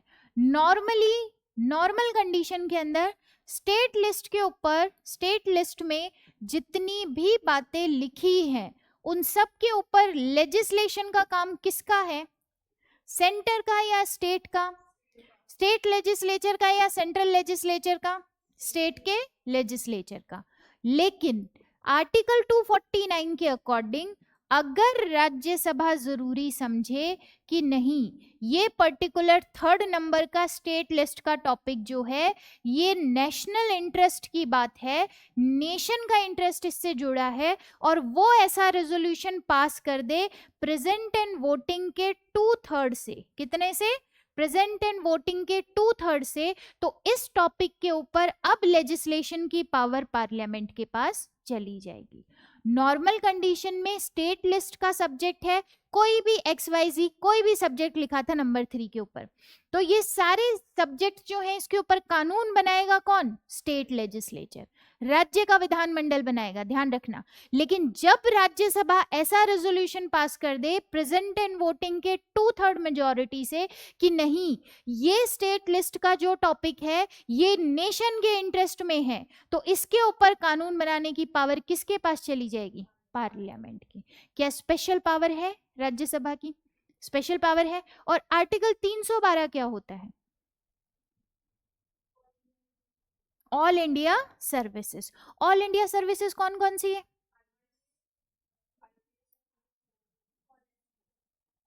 एक मिनट मेरे को लिख लेने दो पहले, हाँ, IAS IPS और ये होती है पक्का, कौन बनाता है, कौन बनाता है ऑल इंडिया सर्विसेज, पक्का, गलत बोल दिया हमने, कौन बनाता है, पार्लियामेंट बनाती है। लेकिन पार्लियामेंट सिर्फ और सिर्फ तभी बना सकती है जब राज्यसभा के अंदर ऐसा रेजोल्यूशन पास हो 2/3 ऑफ प्रेजेंट एंड वोटिंग से। क्यों ऐसा है, ऑल इंडिया सर्विस के जो कर्मचारी हैं इनको सर्विस कौन देता है, सेंट्रल गवर्नमेंट, ठीक है, कौन देता है, सेंट्रल गवर्नमेंट। काम ये कहाँ करते हैं, स्टेट के अंदर, काम कहाँ करते हैं, स्टेट के अंदर। क्या स्टेट को इस बात के लिए ध्यान में रखना चाहिए, बिल्कुल ध्यान में रखना चाहिए। जब जिस पर्सन का आप अपॉइंटमेंट कर रहे हो वो काम अल्टीमेटली किसी स्टेट के अंदर करेगा तो स्टेट के इंटरेस्ट को ध्यान रखा जाना चाहिए, और स्टेट के इंटरेस्ट को ध्यान रखने वाली बॉडी कौन सी है, राज्यसभा। तो अगर राज्यसभा ऐसा रेजोल्यूशन पास कर दे कि हाँ भाई ठीक है बना लो ये पावर, तो पावर तो पार्लियामेंट के पास ही है, ठीक है, लेकिन स्टार्ट कहां पे होगा ऐसा रेजोल्यूशन, राज्यसभा के अंदर ऐसा रेजोल्यूशन प्रेजेंट एंड वोटिंग के 2/3 से पास होना पड़ेगा। क्या ये बात समझ में आ गई, पावर किसकी है, पार्लियामेंट ही बोलोगे under article 312, all India service बनाने की पावर किसकी है, पार्लियामेंट की है। लेकिन कब, जब राज्यसभा आपके ऐसा रेजोल्यूशन पास कर दे कि प्रेजेंट एंड वोटिंग के 2/3 से कि हाँ भाई इसकी जरूरत है, क्योंकि राज्यसभा स्टेट का इंटरेस्ट ध्यान में रखेगी, राज्यसभा ध्यान रखेगी कि स्टेट को इससे कोई प्रॉब्लम ना हो, तो वो स्टेट के इंटरेस्ट की जितनी भी बातें हैं उसका ध्यान रखेगी। हो सकता है लोकसभा ना रखे ध्यान, क्योंकि रिप्रेजेंट स्टेट को कौन कर रहा है यहाँ पे, राज्यसभा कर रही है। क्या ये तीनों पावर्स क्लियर है, जो प्रेजेंट है अभी और वोट कर रहे हैं, कुछ लोग तो एब्सेंट होंगे ना, उनका 2/3, बस ये जितने बैठे हैं इनकी 2/3 मेजोरिटी, ठीक है। प्रेजेंट टोटल मेंबरशिप का नहीं बोला मैंने, बहुत लोग तो एब्सेंट भी हो सकते हैं। ये जो बैठे हैं और जो वोट कर रहे हैं, ये बैठे हैं वही वोट कर रहे हैं, यही प्रेजेंट एंड वोटिंग है, इनकी 2/3 मेजोरिटी चाहिए। क्या क्लियर है? नंबर 1 स्पेशल पावर क्या है राज्यसभा की? वाइस प्रेसिडेंट का रिमूवल। नंबर 2 स्टेट लिस्ट के ऊपर नॉर्मली लेजिस्लेशन का काम कौन करता है? स्टेट का लेजिस्लेचर। लेकिन राज्यसभा अगर पास करके बोल दे कि भाई ये नेशन के इंटरेस्ट के अंदर है, तो पार्लियामेंट के पास पावर चली जाएगी। नंबर 3 अंडर आर्टिकल 312 कौन बनाता है all India services? Parliament. Authorise parliament है, लेकिन कब? प्रेजेंट एंड वोटिंग के 2/3 से पास। लिखो इसको नंबर 1 तो आई गेस हमने पहले भी लिखा हुआ है पूरा प्रोसीजर। नंबर 1 में तो सिर्फ रिमूवल ऑफ वाइस प्रेसिडेंट लिख लो, removal, resolution for removal of vice president. और ये कहाँ आता है? Only in Rajya Sabha. Resolution for removal of vice president. Number two article 249। Article 249 if Rajya Sabha passes a resolution, if Rajya Sabha passes a resolution by 2/3 members present and voting, by 2/3 members of present and voting, then Parliament can legislate on state list. Then Parliament can legislate on state list in national interest. In national interest. And bracket में लिख लो validity of this law is 1 year. कितने time तक चल जाएगा ये कानून? 1 साल तक। In national interest, and bracket में लिखना है validity of this law is 1 year. कितनी है? 1 साल।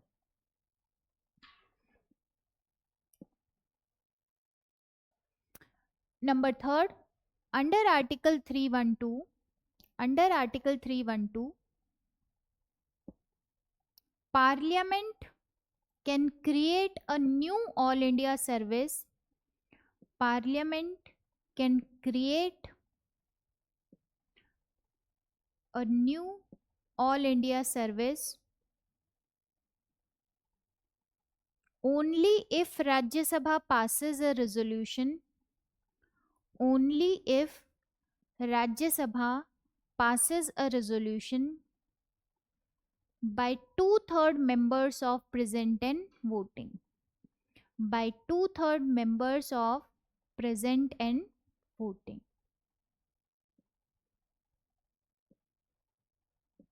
By 2/3 members of present and voting. ठीक है। नेक्स्ट, ये तो हो गया 3। क्या स्पेशल पावर है? एक वाइस प्रेसिडेंट के रिमूवल का रेजोल्यूशन यही आएगा सबसे पहले। देन स्टेट लिस्ट के ऊपर भी लेजिस्लेट करने की पावर ये पार्लियामेंट को दे सकती है। नंबर 3 पार्लियामेंट को ऑल इंडिया सर्विस बनाने के लिए भी रेजोल्यूशन पास कर सकती है। कुछ बातें ध्यान रखनी है हमको, फैक्चुअल नॉलेज जो है।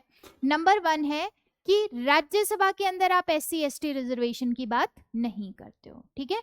आप लोकसभा में करते हो, सीट्स के रिजर्वेशन की भी बात करते हो, वहां SC कैंडिडेट भी होते हैं, ST कैंडिडेट भी होते हैं। यहाँ पर रिजर्वेशन जो है वो नहीं होता। ये कैसा हाउस है? परमानेंट हाउस है। परमानेंट हाउस है, इसका मतलब इसका डिसोल्यूशन नहीं होगा।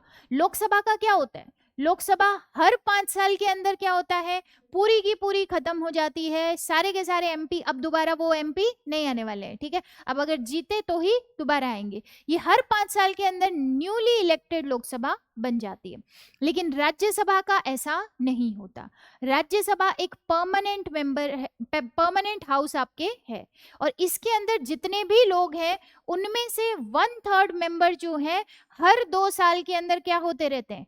रिटायर होते रहते हैं। हर 2 साल के अंदर 1/3 मेंबर जो है वो आपके रिटायर होते रहेंगे। अगर एक MP के टोटल टर्म की मैं बात करूं तो ये हो जाएगा यहाँ पर कितना ईयर? कितना ईयर? अब बताओ जरा कैसे मेंटेन करोगे ये चीज? आप कह रहे हो परमानेंट हाउस है, ठीक है, आप कह रहे हो हर 2 साल के अंदर 1/3 मेंबर चले जाएंगे। अगर हर 2 साल में 1/3 मेंबर चले गए तो कैसे बचेगा ये परमानेंट हाउस? वापस से इलेक्ट भी तो कर रहे होंगे, बिल्कुल वापस से इलेक्ट भी कर रहे हैं, लेकिन सबसे पहली बार में कैसे किया होगा ये चीज? फिर कैसे इसका परमानेंट नेचर आपने डिसाइड कर लिया? पहली बार हिट एंड ट्रायल कर लिया, फिर उसके बाद में कंटिन्यू हो गया। ऐसा कर ले, ऐसा कर ले, चिट निकाल ली होगी, बिल्कुल यही किया गया था। 1951 में पहली बार चुनाव हुए, 1952 में जब ये लोग आए, देन जब ये आए मतलब इलेक्शन विलेक्शन सारी चीजें हुई, उसके बाद में जिस दिन आए उसी दिन चिट निकाल के 1/3 मेंबर जो है उनको चूज कर लिया गया। सबकी सहमति थी इस चीज के अंदर। 1/3 मेंबर की चिट निकली, 1/3 मेंबर की चिट निकलते ही क्या हो गया कि हाँ भाई आप रिजाइन कर दो, चुपचाप रिजाइन कर दो। ठीक है, पहली बार में क्योंकि टेन्योर तो खत्म हो नहीं सकता, अभी तो आए हैं, तुरंत कैसे टेन्योर खत्म हो जाएगा?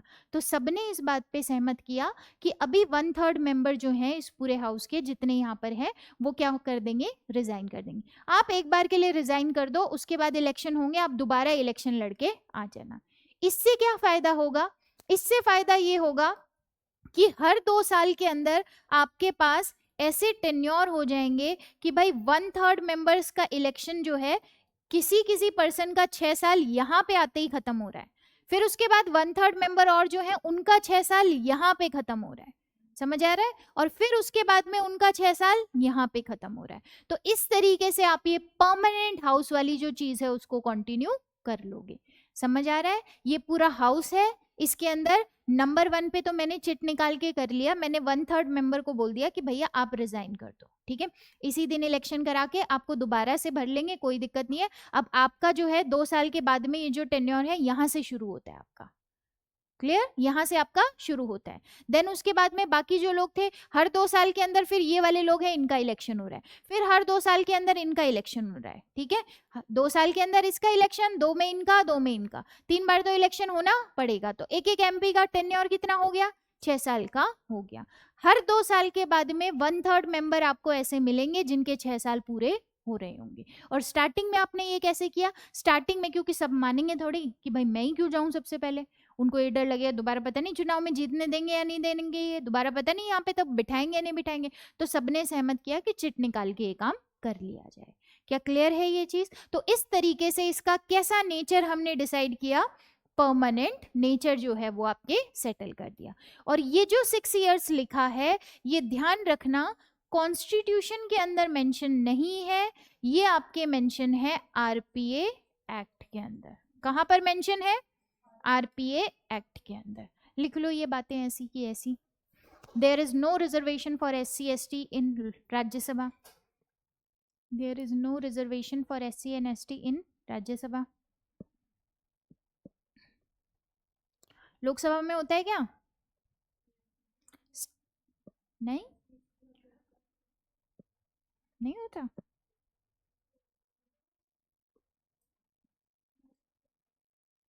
क्या सोच रही थी कुछ और? ठीक है, राज्यसभा में नहीं है। Permanent house of parliament that is not subjected to dissolution, permanent house of parliament that is not subjected to dissolution, not subjected to dissolution. Next point, 1/3 members retire every 2 years, 1/3 members retire every 2 years. The term of an MP, board पे लिखा है term of an MP of राज्य सभा is 6 years। और ये 6 years वाली बात कहाँ लिखी है? आरपीए एक्ट के अंदर, कॉन्स्टिट्यूशन के अंदर मेंशन नहीं है।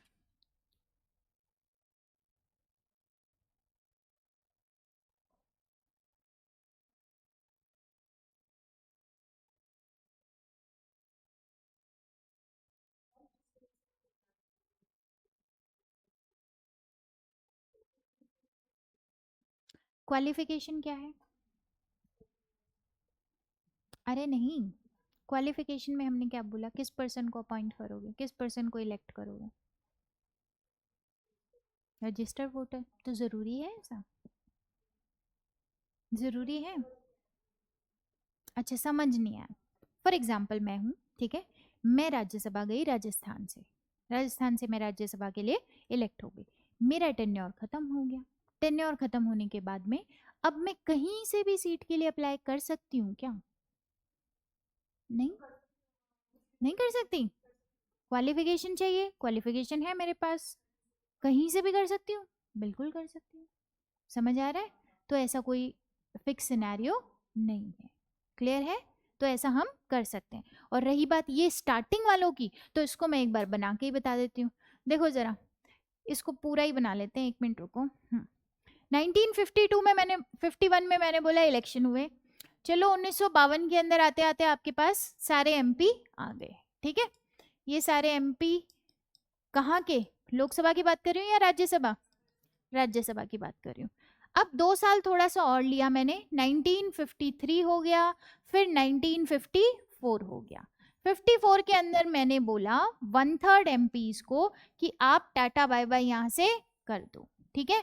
टाटा बाय बाय यहाँ से कर दो, और टाटा बाय बाय करने की इतनी स्ट्रेस मत लो, आप कुछ नहीं होने वाला, आप दोबारा से इलेक्शन करके वापस यहाँ पर आ जाना। तो फिर ये मुझसे पूछ रहे कि फर्क ही क्या पड़ा, जब आप हमको रिटायर करने के लिए भी बोल रहे हो, ऐसे रिजाइन करने के लिए भी बोल रहे हो, और फिर बोल रहे हो कि दोबारा से आ जाना, तो फर्क क्या पड़ा? तो मैंने इनको समझाया फर्क कुछ नहीं पड़ा, फर्क सिर्फ इतना पड़ा कि यहाँ से अगर मैं आपका टाइम पीरियड कैलकुलेट करती तो आप जहां तक जाते, अब उस टाइम पीरियड से 2 साल और आप आगे कंटिन्यू करोगे, क्योंकि अब आपका यहां से पहला साल माना जाएगा। देखना जरा दोबारा से, 1954 के बाद क्या आएगा? 55, फिर 56, फिर 57, फिर 58, फिर 59। अब देखना जरा, जो पर्सन यहां पर था उसका टेन्योर कब खत्म होगा? 1 साल, 2 साल, 3 साल, 4 साल, 5 साल, 6 साल। क्लियर है? 6 साल। 1 सेकेंड, नहीं ये समझना जरूरी है भाई, ठीक है। यहाँ पे जो पर्सन इलेक्ट होकर आया है उसका टाइम पीरियड 6 साल चलेगा, तो यहाँ तक चलेगा, ठीक है। अब इन पर्सन को मैंने बोला आप यहाँ पे रिजाइन कर दो, रिजाइन करने के बाद दोबारा से इलेक्ट होके आ जाओ। अब आपका टेन्योर यहाँ से शुरू होगा, तो अब 2 साल के बाद इनका नंबर आएगा, यहाँ पे इसका नंबर आएगा कि अब आपका टेन्योर खत्म हो गया। तो इस तरीके से हमने ये परमानेंट नेचर बनाया।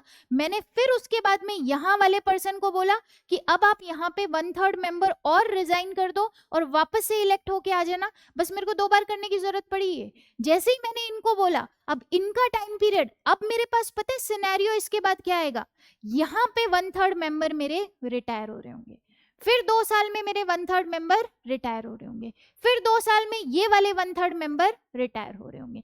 तो इस पूरे हाउस के हर 2 साल में 1/3 मेंबर के इलेक्शन होते जाते हैं, और ये चले जाते हैं, इनकी जगह नए आ जाते हैं, फिर 2 साल में ये लोग चले जाते हैं और इनकी जगह नए आ जाते हैं, फिर 2 साल के अंदर ये लोग चले जाते हैं, इनकी जगह नए आ जाते हैं। लेकिन ये सिर्फ 2 साल का टेन्योर पूरा कर रहे हैं या 6 साल का? 6 साल का। क्लियर है? तो इस तरीके से हमने ये परमानेंट नेचर जो है वो आपके इंश्योर किया है कि ये परमानेंट हाउस बना रहे। बना लो इसको रफली, अगर मतलब लगे तो ऐसा। इनको बोला हमने रिजाइन कर दो, देन उसके बाद में वापस से इलेक्ट हो जाना। तो यहाँ पे कुछ लोगों का टाइम पीरियड खत्म, यहाँ पे रफली बना लो साइड में, ताकि आप जब भी इसको वापस रिवाइज करो तो एक बार ये कैलकुलेशन कर पाओ basic. Mahesh clear? Divya clear?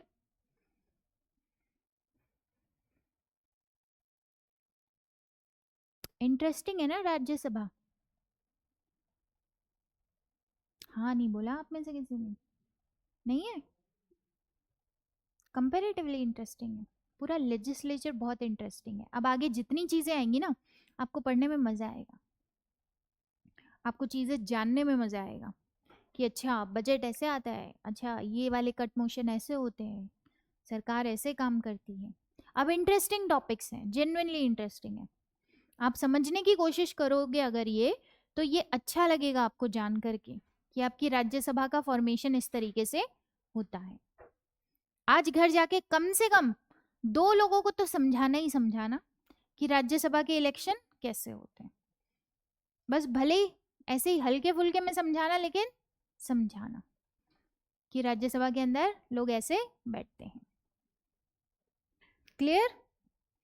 अब लास्ट पार्ट की तरफ आते हैं हम राज्यसभा के, that is significance of Rajya Sabha. Significance of Rajya Sabha.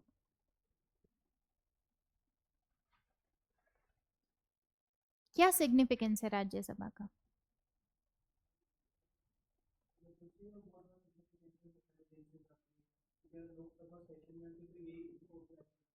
ध्यान है, इमरजेंसी के अंदर बोला था हमने ये चीज, यहां तक हो गया। सिग्निफिकेंस, सबसे पहला सिग्निफिकेंस मैं बोल सकती हूँ टैलेंटेड इंडिविजुअल्स जो है इसमें पार्टिसिपेट करते हैं। बिल्कुल, टैलेंटेड लोगों को आप लॉ मेकिंग में लेके आ रहे हो, अच्छी बात है, बुरी बात है? बहुत अच्छी बात है।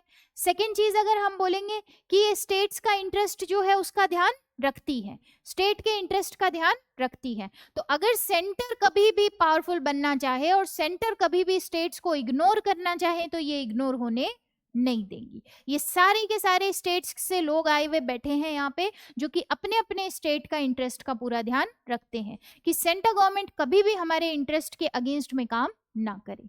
इसके बाद मैं बोलूं तो ये सेकंड हाउस है, लेकिन सेकेंडरी हाउस नहीं है। जैसे कि आपने बोला कि जब आपके कौन सा मतलब इमरजेंसी के प्रोविजंस आते हैं, उस चीज को पास कराना होता है, तब क्या राज्यसभा और लोकसभा का सेम पावर है? सेम पावर है। जब कॉन्स्टिट्यूशन में भी अमेंडमेंट करना होगा तब भी दोनों के पास सेम पावर है। तो इस तरीके से ये सेकंड हाउस जरूर है, लेकिन किसी भी तरीके से इसको सेकेंडरी हाउस हमने नहीं मानना। सेकेंडरी हाउस नहीं है, कमजोर नहीं है, कुछ कुछ कंडीशन के अंदर पावरफुल ही है। देन इसके बाद में हाउस ऑफ एल्डर्स है। हाउस ऑफ एल्डर्स का मतलब देखना, जरा ध्यान से समझना ये एग्जाम्पल। अभी जैसे फॉर एग्जाम्पल कोलकाता का जो भी केस हुआ, इस तरीके के जो भी हीनस क्राइम्स वगैरह होते हैं, तो आपके पास लेजिस्लेचर है, दैट इज लोकसभा, एंड दूसरा क्या है? राज्यसभा। ठीक है, ऐसा कोई भी क्राइम हुआ, ऐसा कोई भी क्राइम हुआ आपके इंडिया के अंदर, ये जो क्राइम यहाँ पर हुआ है बहुत ही हीनस नेचर का क्राइम है। अब जरा मुझे ये बताओ कि जो लोग हैं यहाँ के, जो पीपल हैं यहाँ के, क्या गुस्से में होंगे? गुस्से में होंगे, बहुत ज्यादा गुस्से में होंगे।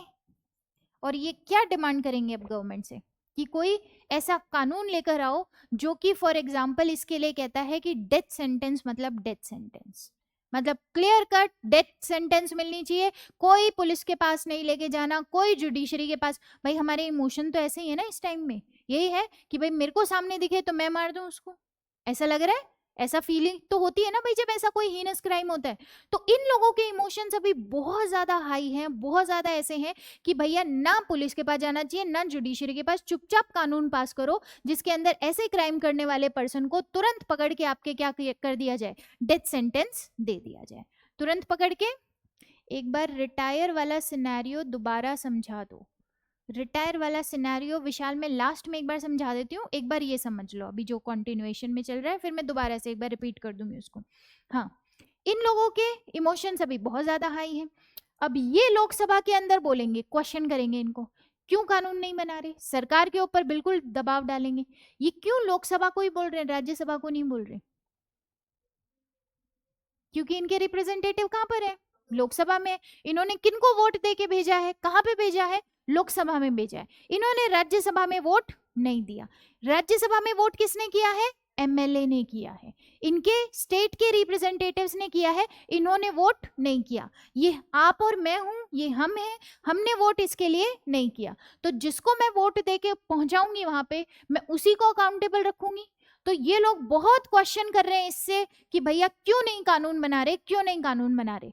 अब लोकसभा के मेंबर इस चीज से बहुत जल्दी इन्फ्लुएंस हो जाएंगे, क्योंकि उनको पता है अगर पूरी जनता चाहती है और मैंने कानून नहीं बनाया तो ये तो मेरे को दोबारा वोट नहीं देने वाले, ये मेरे को जेन्युइनली दोबारा वोट नहीं देंगे।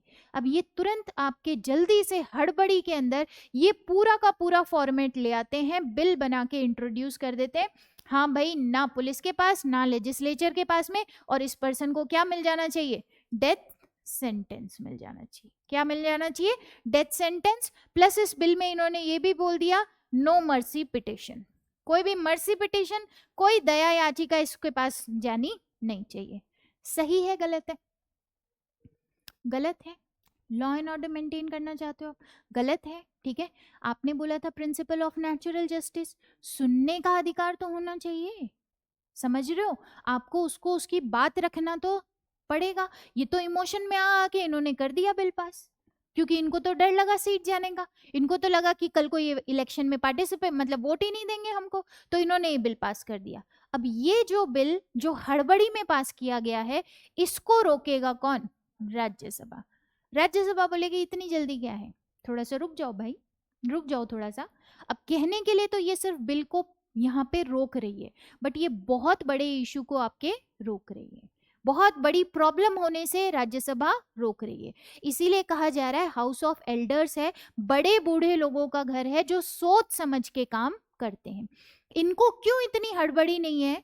क्योंकि ये जनता से डायरेक्टली अकाउंटेबल नहीं है, जनता इनको क्वेश्चन नहीं करने वाली, इसको तो तुरंत पूछ लेगी। ये एमपी जब इनके एरिया में आएगा, इसको तुरंत जनता घेर के पूछ लेगी तेरे को वोट दिया था हमने, क्या कर रहे हो, समझ आ रहा है? लेकिन इनको पूछने वाली नहीं है।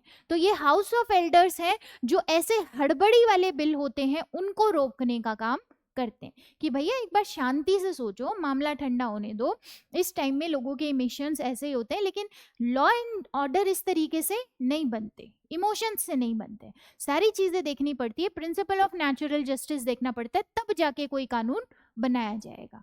किसी को भी उसकी जिंदगी से ऐसे ही नहीं लिया जा सकता। आर्टिकल 21 है, ठीक है, हीनस क्राइम है, उस चीज को बिल्कुल इग्नोर नहीं कर रहे, लेकिन फिर भी सोच समझ के लॉ मेकिंग करनी होगी।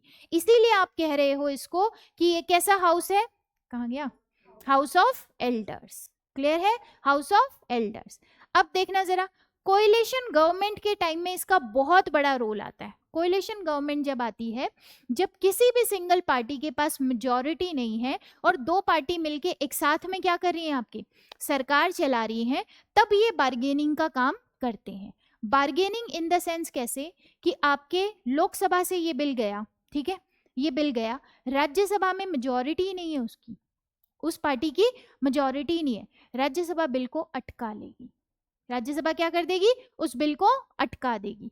बिल को अटकाने से ऐसा क्या हो जाएगा, बिल को अटकाने से कुछ नहीं, लोकसभा वापस से प्रेशर बना के बोलेगी कि भैया बिल पास कर दो, ठीक है, सरकार का काम होने दो, क्यों इतना नाटक कर रहे हो। तो राज्यसभा वहां पे बार्गेन करेगी। राज्यसभा स्टेट्स का इंटरेस्ट ध्यान में रखती है, बिल्कुल। तो वहां के कुछ एमपी बोलेंगे यार हमारे स्टेट में ना एक काम करो, एक एम्स बना दो, अगर इस चीज के लिए हामी भरते हो तो फिर हम क्या करते हैं, आपके बिल को पास कर देते हैं। इस बिल के अंदर एक थोड़ा सा ये और क्लॉज डाल दो कि हाँ भाई यहाँ पर हमारे पर्टिकुलर ये वाले स्टेट के अंदर इतने एमपी हम यहाँ इतने स्टेट के हैं, तो आपको इतने लोगों का और सपोर्ट मिल जाएगा, हम पास करवा देंगे, हमारी मेजोरिटी है यहाँ पे, हम लोग हाँ बोल देंगे, कोई दिक्कत नहीं है, लेकिन स्टेट का इंटरेस्ट हमारे को ध्यान में रखना है। क्या बार्गेनिंग हो रही है? बिल्कुल बार्गेनिंग हो रही है। सरकार उनसे बोलेगी अरे 2 एम्स का क्या करोगे, एक बनवा लो, ठीक है। तो इसीलिए हमारे इंडिया को बोलते हैं बार्गेनिंग फेडरलिज्म। ये फेडरलिज्म के अंदर, और ये बार्गेनिंग अच्छी है बेकार है, अच्छी है, स्टेट का इंटरेस्ट ध्यान में रखा जा रहा है, ठीक है, और सेंट्रल गवर्नमेंट को भी अकाउंटेबल रखा जा रहा है। तो ये रोल है आपका राज्यसभा का। क्या इंपॉर्टेंट रोल है या ऐसे ही है? क्या हम ऐसे कह सकते हैं कि ऐसे ही है तो सबसे पावरफुल लोकसभा? ये भी इंपॉर्टेंट है, ये भी सेकंड चैम्बर है, तो उतना पावर होल्ड करता है। नंबर 1 रोल क्या है, टैलेंटेड इंडिविजुअल्स लॉ मेकिंग के अंदर आते हैं। नंबर 2 स्टेट्स का इंटरेस्ट ध्यान में रखता है। नंबर 3 सेकंड हाउस है, सेकेंडरी हाउस नहीं है। नंबर 5 हाउस ऑफ एल्डर्स है, तो जल्दीबाजी को रोकने का काम करते हैं। देन कोएलिशन गवर्नमेंट के टाइम में इसका रोल इंपॉर्टेंट हो जाता है, बिल्स को अटकाने के अंदर रोल इंपॉर्टेंट हो जाता है। फिर वहां पे की जाती है बार्गेनिंग, क्लियर, जिससे अल्टीमेटली किसका भला होता है, स्टेट्स का भला होता है, स्टेट्स के इंटरेस्ट को पूरी बात ध्यान में रखा जाता है। क्लियर है यहाँ पे? क्या क्लियर इतनी बातें? फिर भी कुछ लोग बोलते हैं कि राज्यसभा जो है वो उतनी इंपॉर्टेंट नहीं है ड्यू टू जॉइंट सिटिंग, क्योंकि जब जॉइंट सिटिंग होती है तब दोनों की आप स्ट्रेंथ को यहाँ पे बिठाते हो और फिर बोलते हो सिंपल मेजॉरिटी से काम चल जाएगा। तो भैया मेजॉरिटी तो ऑलरेडी लोकसभा होल्ड करती है, समझ आ रहा है, ऑलरेडी लोकसभा होल्ड करती है, तो मेजॉरिटी तो वो दे ही देंगी। तो फिर कहाँ से इसका रोल है? लेकिन ऐसा कंडीशन हर बार नहीं आती है। इसको काउंटर करने के लिए आप ये बोलो कि जॉइंट सिटिंग का प्रोविजन है, बिल्कुल है, लेकिन इतने सालों में भी जॉइंट सिटिंग कितनी बार हुई है? सिर्फ और सिर्फ 3 बार। तो क्या इसका मिसयूज किया जा रहा है क्या जॉइंट सिटिंग का? नहीं हो रहा, बिल्कुल भी नहीं हो रहा। ईयर याद नहीं रखना, लेकिन बस ये अगर पॉइंट याद रहे तो ठीक है कि इन 3 बिल के ऊपर आपके जॉइंट सिटिंग हुई है, उसके बाद जॉइंट सिटिंग नहीं हुई, तो मिसयूज तो नहीं है। ठीक है, कहीं से भी इसकी पावर कम नहीं है। क्लियर? लिख लो इसको, प्रिवेंशन ऑफ टेररिस्ट है, बना लो इसको। मैं लिखा देती हूँ, रुको रुको, मैं लिखा रही हूँ, ये वाली चीज आपको लिखनी नहीं है। Significance of Rajya Sabha, significance of Rajya Sabha. Number 1, it allows talented individuals, it allows talented individuals to participate in law making procedure, to participate in law making procedures. Number 2, it represents the interest of state, it represents the interest of states in parliament, in parliament. Number 3, Rajya Sabha is the second chamber of parliament, not the secondary chamber. Rajya Sabha is the second chamber of parliament and not the secondary chamber, and not the secondary chamber.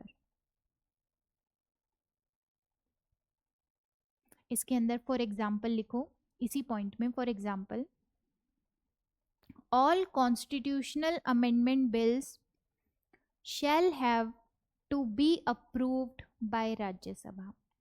All constitutional amendment bills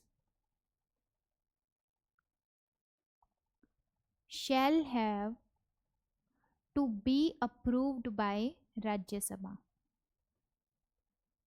And number 2, example number 2 इसी में, all types of emergency, all types of emergencies need approval of Rajya Sabha, need approval of Rajya Sabha.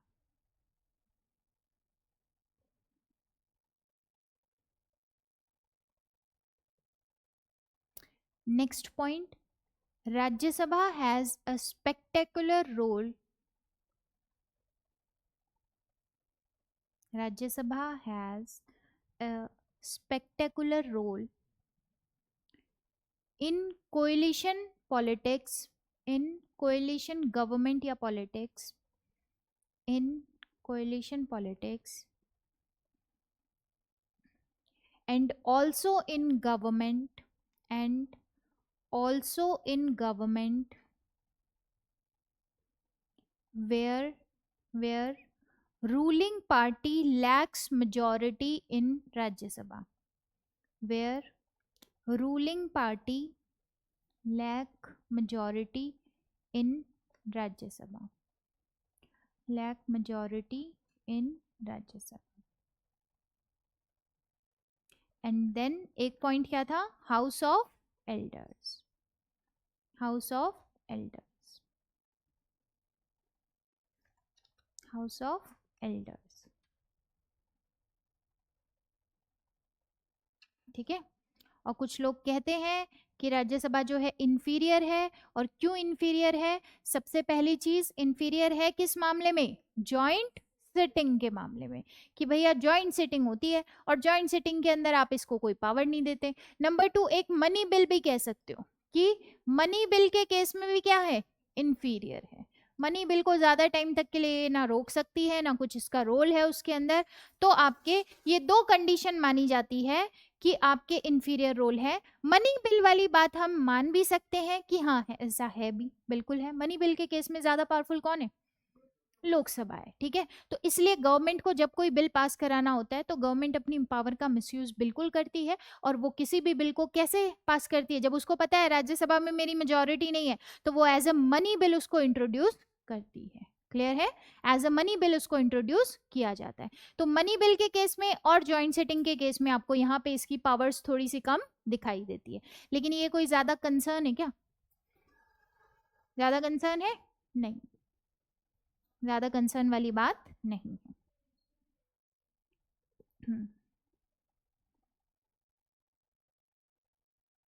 इसके बाद हम दोबारा से एक बार विशाल का question समझ लेते हैं, ये आप बना लो तब तक, देन फिर समझते हैं कि क्या समस्या है वहां पर। क्या बाकी लोगों को समझ आई?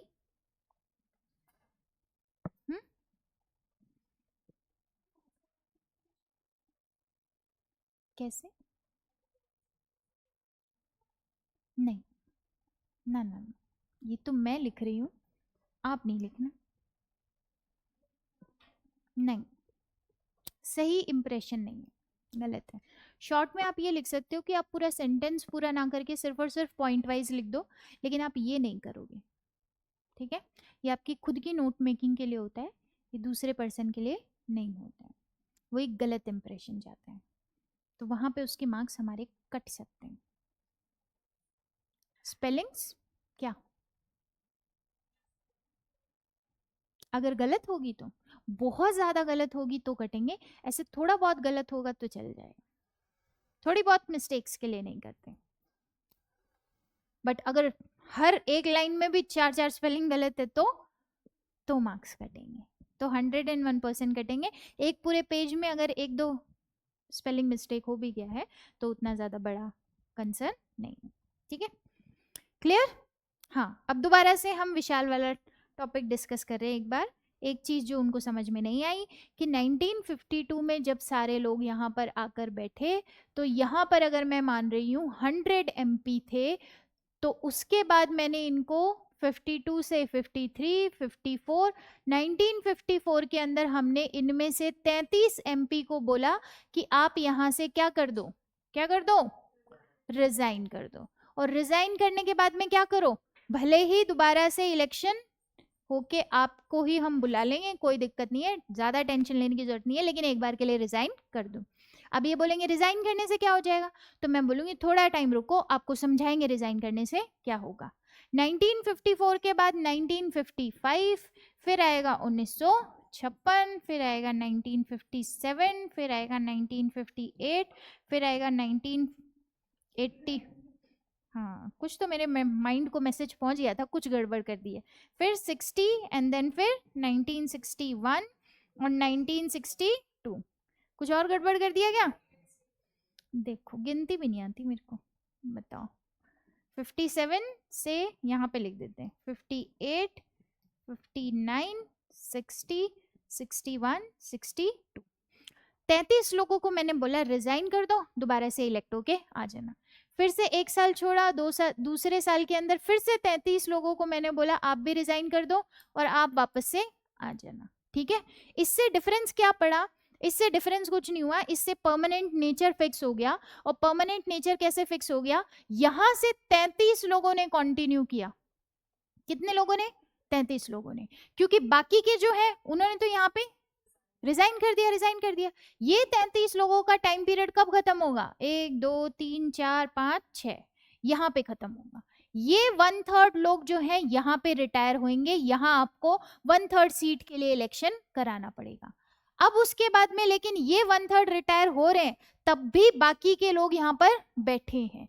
अब ये दूसरे लोग जो है इनका टाइम पीरियड कब खत्म होगा? देखो जरा, इनका टाइम पीरियड खत्म होगा यहाँ पर आकर।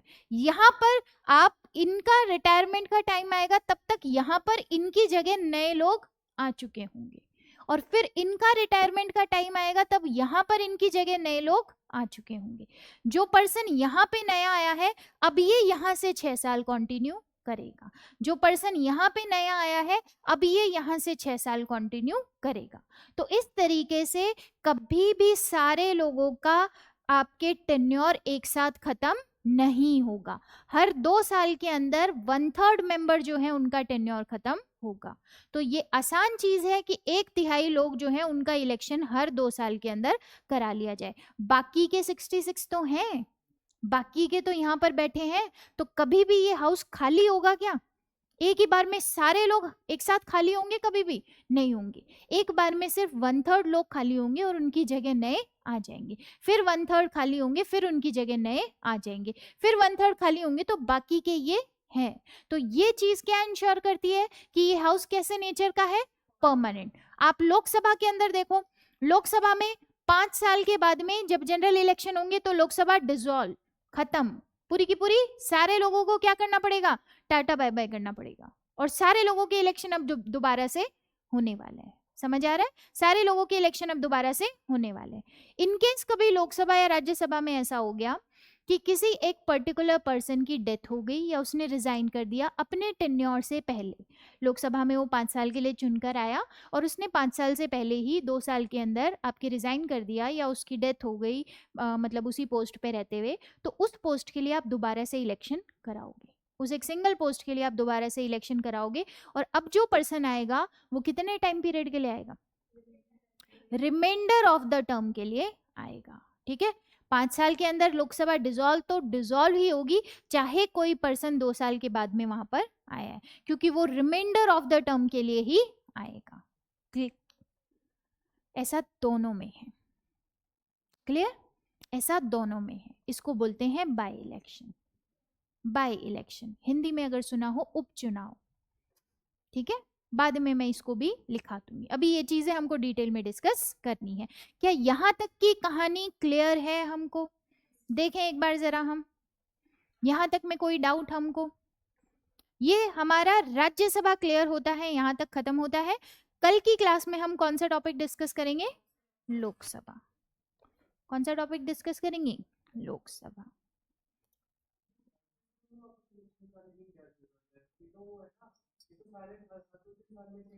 तो क्या हुआ, 6 साल तो 6 साल। अरे ऐसे थोड़ी करोगे, 6 साल तो 6 साल ना, पर्टिकुलर एमपी का टेन्योर 6 साल तो 6 साल। समझ आ रहा है? नहीं आया? दोबारा सोचना है इस बारे में, तब आ जाएगा कि वो आप कॉम्प्लिकेटेड कर रहे हो, उसको करने की जरूरत नहीं है। ऑनलाइन वाले बच्चे बता दें जरा, क्लियर है यहाँ तक? फिर कल की क्लास में हम डिस्कस करेंगे लोकसभा।